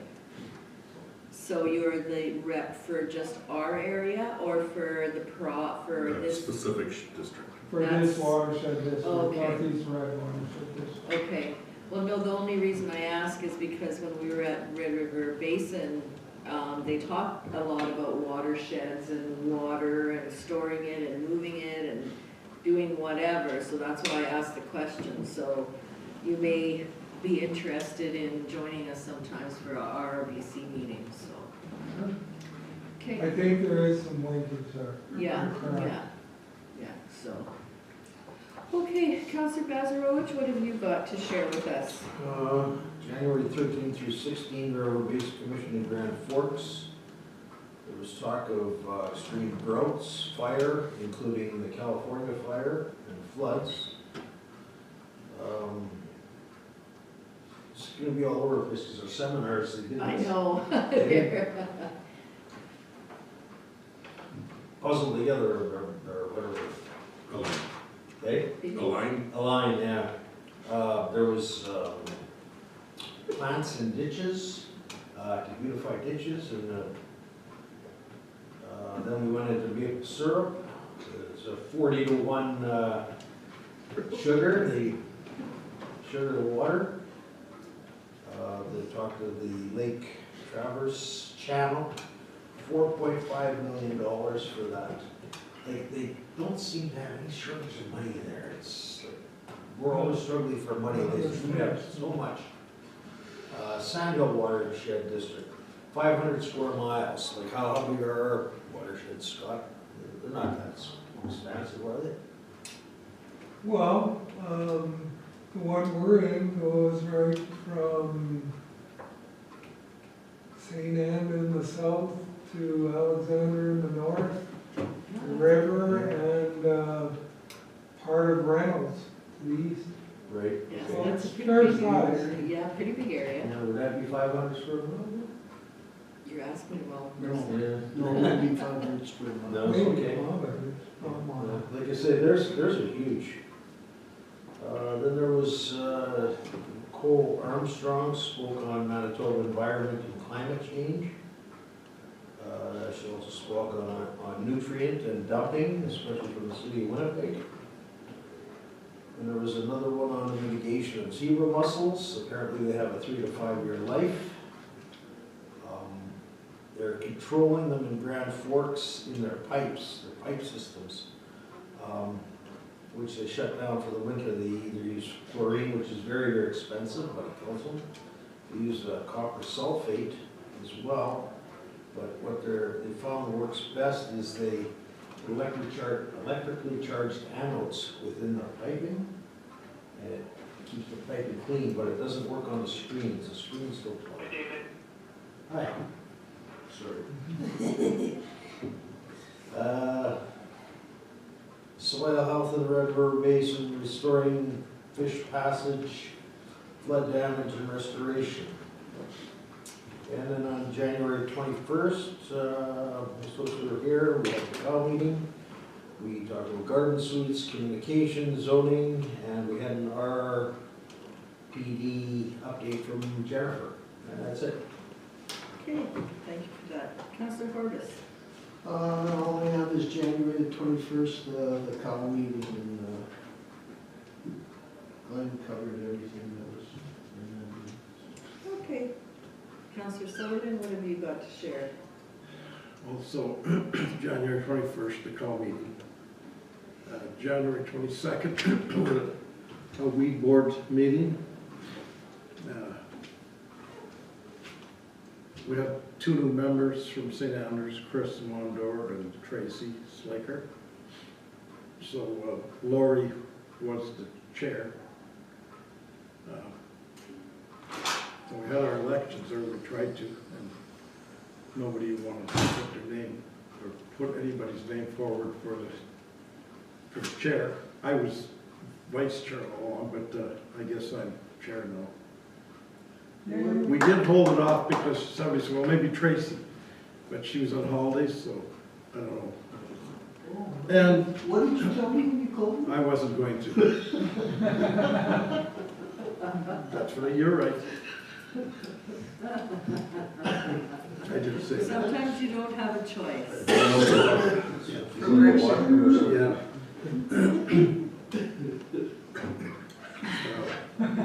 You threw them off now. Yeah, we're watching all your We will talk, we I can already talk spoke on, again. I already spoke on a line once now, I shouldn't have. I wasn't, forgot about that. Anyway, and we had some budget talks, we'll finish that up at the next meeting. There's some equipment we have to purchase. And I also asked Kristen to, she's gonna get in contact with Kevin because we missed out last year's Bull Rush spraying, if we want to do it. Maybe council doesn't want to, but we have to. So she's going to contact Kevin, and then he will come to us, you know, with our budget if we want to. I think we should be doing it. Yeah, that last 2 years. And, yeah, and Rob at the meeting brought up also about spraying the walking trails. You know, if we request that they will spray the walking trails, so there's an issue with that, you know, they get all grown in, and so we'll have to have some discussion on that if we're gonna, you know, get them to do that in our budget meetings. That's it, Okay, no more. thank you for that. Thank you. Sandra? I'm going to back up to January 9th. I attended the ARM in the city of Selkirk, along with some other council members here, and they had speaker Lauren Peltier from MMU, Senior Economic Advisor, and he was giving an update of what they're building, and they have 4 apartment blocks going up in the city of Selkirk. So I think they only have 1 completed right now, or almost completed at this time. The people are moving in at the one On on the one- Eaton and Evelyn, yeah, people wow. have moved in. Wow. Okay, and they've also done a joint effort. They're involved with this with St. Andrews and the city of Selkirk, and they have a tree nursery at Breezy Point, and it's an educational learning center. On January 14th to 16th, the Red River Basin Conference I also attended. Their keynote speaker was Scott Bishop. He was in regards to landscaping. So everything that the Red River Basin is doing right now is health soil, and they have some big corporate names, companies that have come in and given money. So Pepsi's involved, General Mills. I'm just trying to think. There's a flour company. And some of them that Ted is in right now trying to get, and Walmart is involved with it too. Walmart, yeah. King Arthur's the flour company. So a few of the companies now have agreed to bring the monies across the border into Canada. So he's trying to get some of the programs with some of the farmers started out here too. So he said he'll be coming up here more often. Glenn did speak on some of the speakers that they had there. One of the things I was going to say, the morning before the conference started, the mayor and myself attended a workshop, and it was for getting prep for monies coming into Canada, and it was water quality, water quantity, wildlife and recreation, and education. And they were just we had big breakout groups, and they were asking different questions that he can go back and come when he comes to Canada here, because he's going to need different representatives from the province and then from the federal government, because he needs to match some of the monies. So he needed a bunch of questions asked. So we've never done a workshop like that previously to going into the conference. The other thing that we had was a very interesting gentleman. He starts in Fargo, and it's on restoring the fish passage. And they tag these fish, and they have transmitters, and they watch where they go, what, different types of them and how much that they travel. He said some of them do end up in Lake Winnipeg, that they travel how many hundreds of miles? And he said by fall time, some of them do go back down to Fargo area in the waters. Put a tariff on those fish? Who knows after Saturday, right? But anyways, and then he says, and then there's some of them, the certain types that do come across the border and never go back again. He said they get their passport and they stay here. They stay in Canada. But that was we actually, It was very good. yeah, it was very But they're not from interesting. other countries, they're still Canadian fish. No, they're American ones that come across, yeah. Illegal. Illegal, there you go. January 21st, had committee of whole. January 27th, so last night, we had a North Chapter executive meeting and for the Red River Basin, and we were just getting prepped for when we were gonna have our next North Chapter meeting, so it will be held in East St. Paul. And we haven't come up with a date with that yet, but we are also getting ready for the Fish Gala dinner, which is on March 19th. And just finalizing all the prep work for that. One of the things that Rebecca did bring up was that there is going to be another watershed that will be announced that's coming up. She couldn't remember the name though. Winnipeg River, Is it Winnipeg River? that's what they're working on. That's what they're working on? Okay. And I think it's east of us yet, right? White Mount, East, north, What, northeast. Northeast. what did you say? well, White Mount is. East, fine. north, northeast. Okay, north, yeah.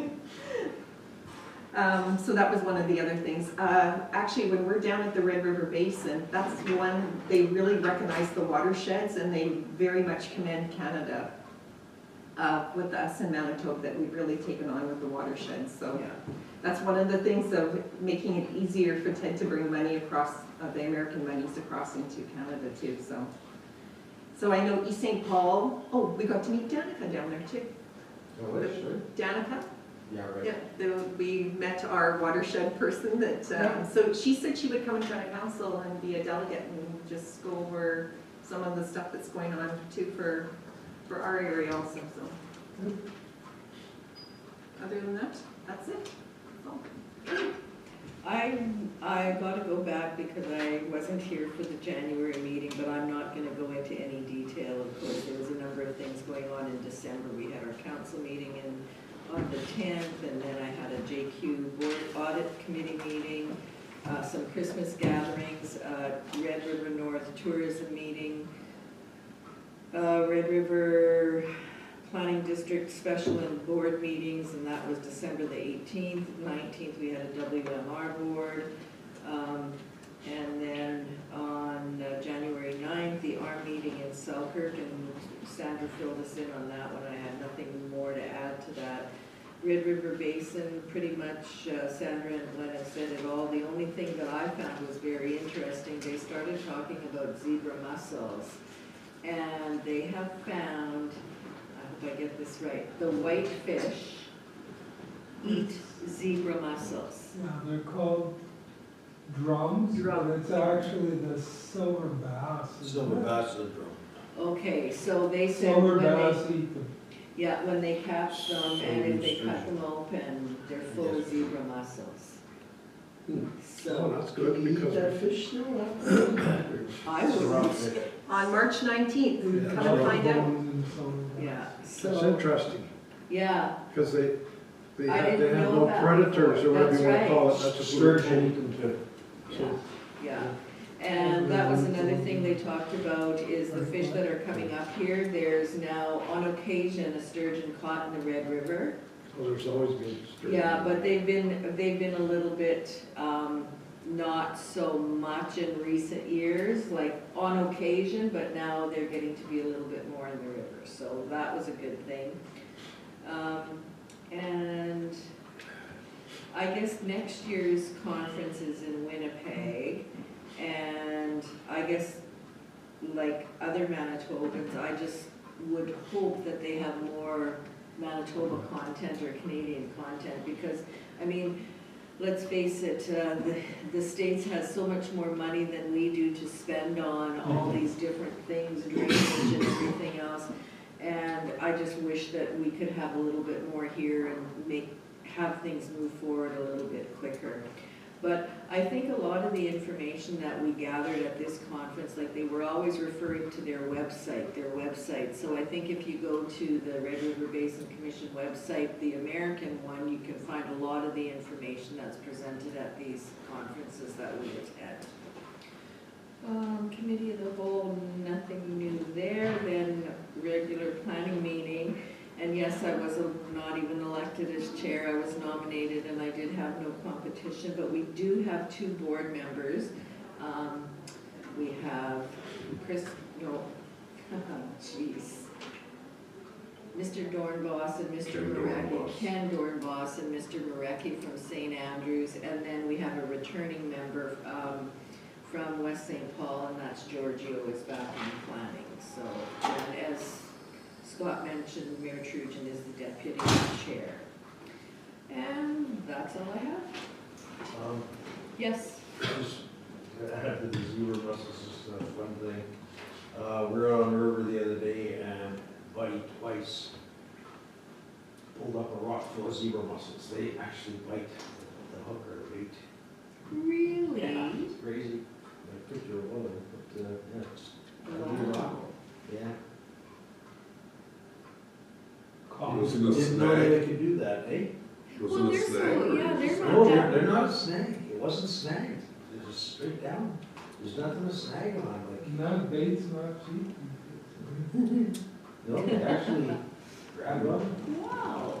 just like they grabbed on everything else.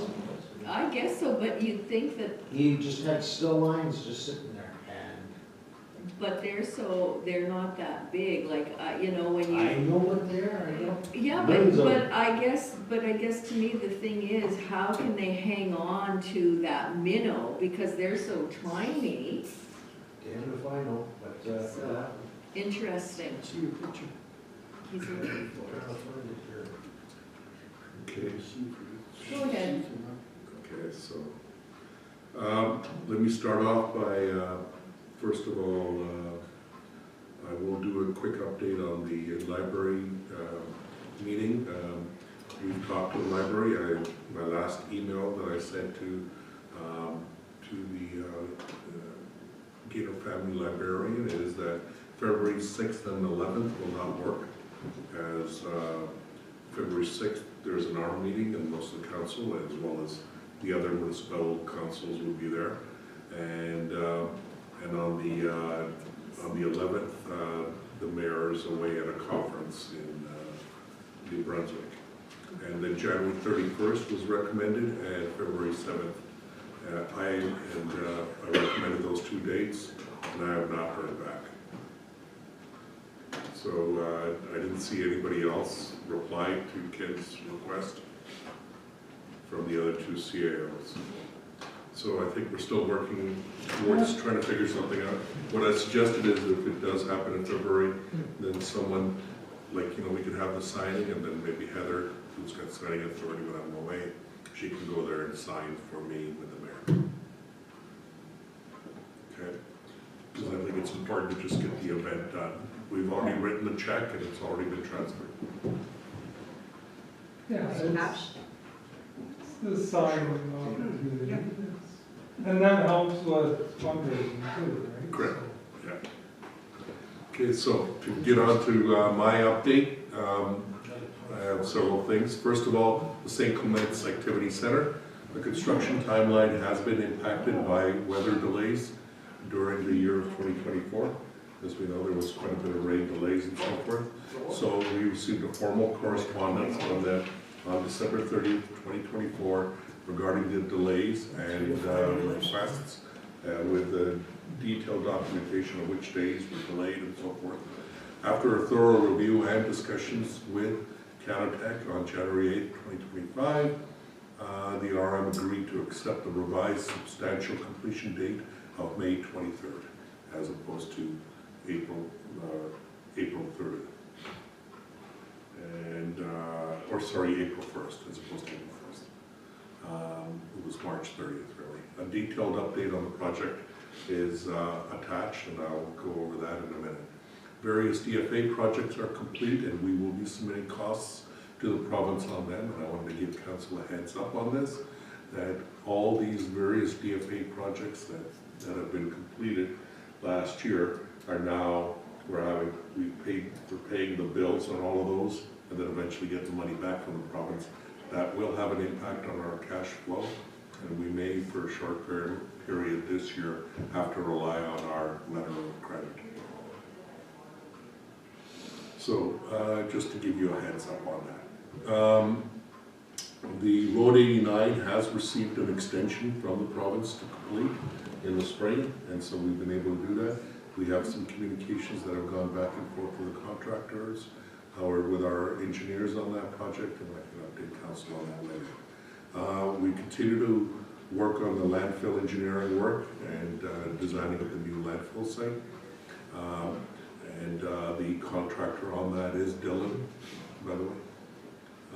The yearly update on the fire department and bylaw statistics has been provided by the manager of protected services. Is that a shot? No, not a shot, I'm just letting you know. But you're talking about the new cell at the landfill, correct? Correct.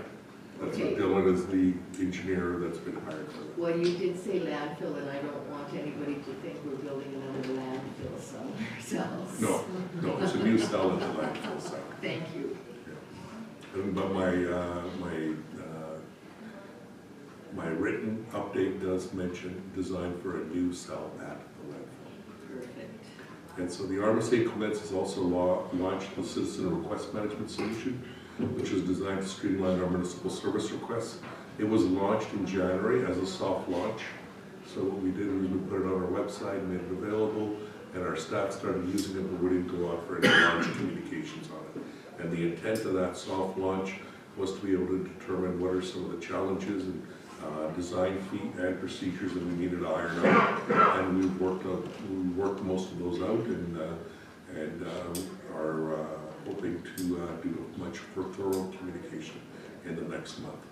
This system enables request handling, automated routing, and comprehensive reporting, as that's been demonstrated to council at the last committee of the whole. The system has features like interactive maps, automated notifications, such as email, SMS, voicemail.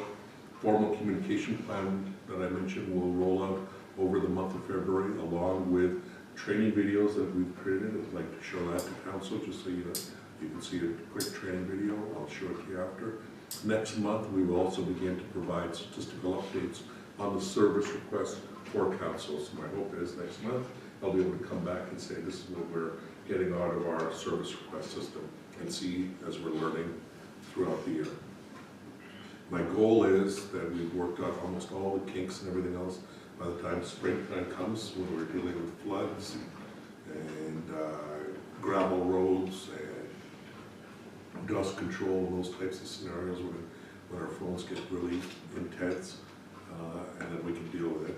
We have used the service request related with garbage collections and snow clearing, and it has been, we're improving our service, and our staff are keeping it up to date, which is great news. So, the next is the RMSA Clements is also rolling out a new communication plan in February. We utilize technology to provide cutting-edge communications. As we've communicated in the past, the focus is keeping residents connected and informed using technology for this multimodal communication. So, starting next month, we'll also start communicating about all the different types of communication methodologies we're doing, as well as very shortly we will be doing the mailing of our traditional method. So as council, this is our first year where we will have a full mail out of our newsletter. So the newsletter will be mailed out this year for a year in review, which has been delayed, but part of that was because of the mail strike. And so the year in review will be going out shortly. At the last committee of the whole, council has agreed. We'll just go out and do the full mailing. And so that letter will go out twice a year, so one now and another one mid-summer, and then the year in review again later for next year. Along with that, we're still continuing on with our electronic monthly newsletters, And we have included things such as like what's new. So this month, we're gonna be doing like, or did you know was one of the requests. So this month, I've requested for did you know to be on our Heritage website.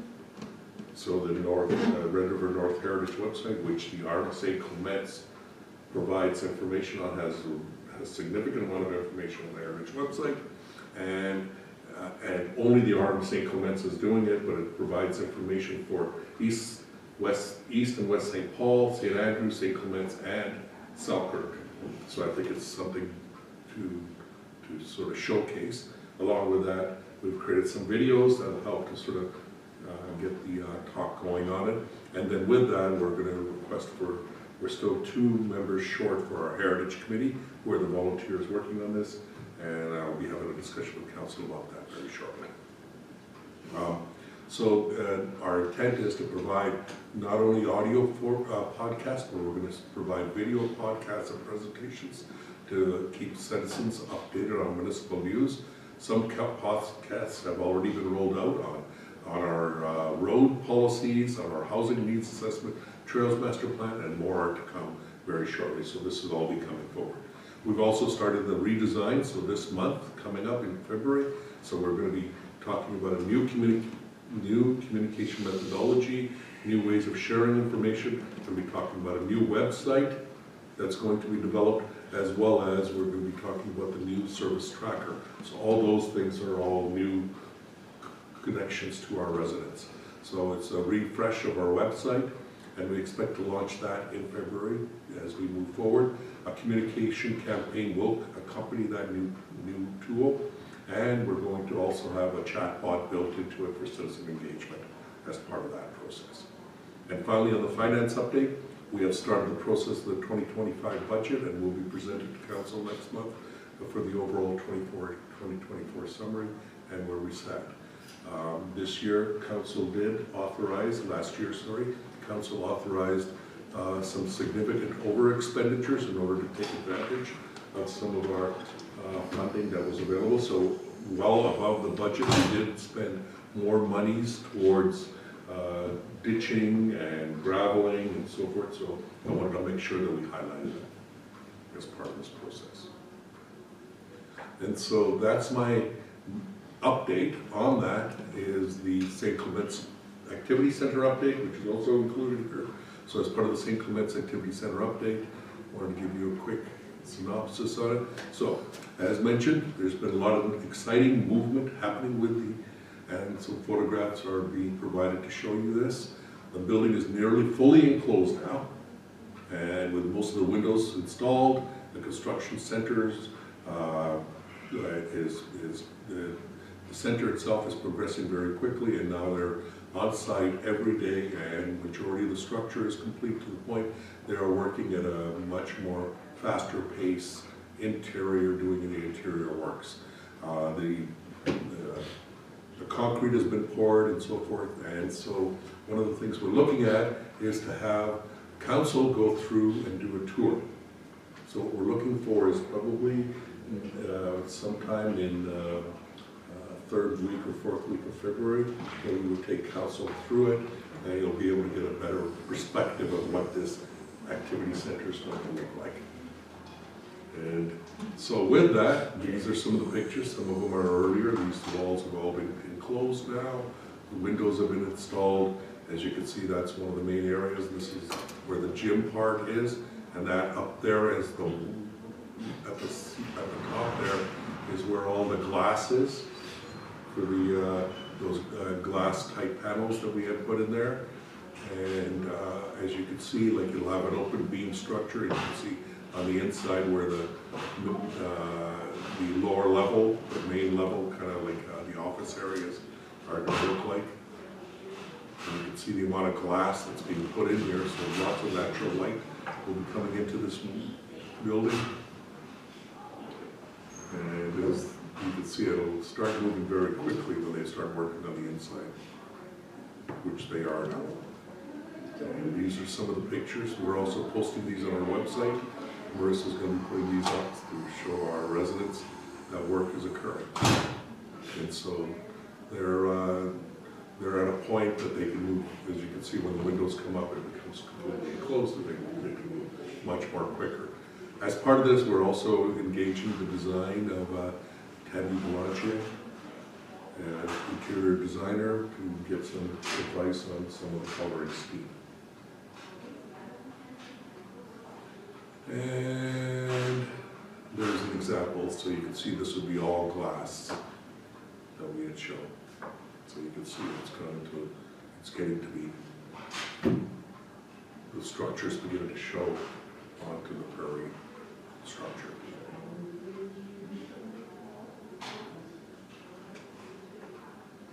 Okay, so that's my update, Madam Mayor. Okay, go ahead, Councillor Spicer. Previous meetings, we talked about the possibility of there might be some drainage issues we might need to deal with. If you are interested, the watershed district has a program which you can get 75% of the cost of a rain garden up to $2,500. But you gotta apply soon, like very soon. So I don't know where that fits into your project here, if it does, but, you know, at the very least, maybe you want to get someone to give them a call over there, talk to Michaela, and see when her deadline is. I know that they're looking at doing one in, I think it's in Tyndall or Garson for the daycare that's being built there. The which? The daycare. Oh, daycare. I didn't catch what you had said, sorry. And what is it, a rain garden? A rain garden. It does provide a little bit of, you know, linkage between us and the watershed, and it's good for them too, because then they'll get a little bit of exposure for it. Yeah, we'll take a look at it and see if anything can qualify for that. Just so you know, the lake that this activity centers on is a naturalized lake that was established. That's the first one in this part on both sides of rivers that is a naturalized lake. And that also was, we were the first to put it in, and we were also the first to get it changed into the zoning bylaws so that it can be adopted in other municipalities if necessary. Many municipalities have been doing naturalized lakes for a long time, but our bylaws still restricted those. So that was one of the first things we did when we put that in. So we're already ahead of the game on some of that stuff, but I'll definitely take this into consideration. Thank you. So if you like, Madam Mayor, we can certainly go into recess now or go into in-camera and then go into recess afterwards. I'm just gonna ask Heather if she has anything she would like to share with us before we do that. I'm good. You're good? Okay, I'm so good. we can go in camera and then we can start there and then we'll have our supper break. Resolve council recess the regular meeting and go into in-camera to discuss legal and personnel issues, and further be it resolved that all matters discussed are to remain confidential as per section 83(1)(d) of the Municipal Act. Can I have a mover, please? Councillor Bazarowicz, Councillor Sutherland seconds. Any further discussion? All in favor? Opposed? And that is carried. Okay. So, Heather will turn off the camera.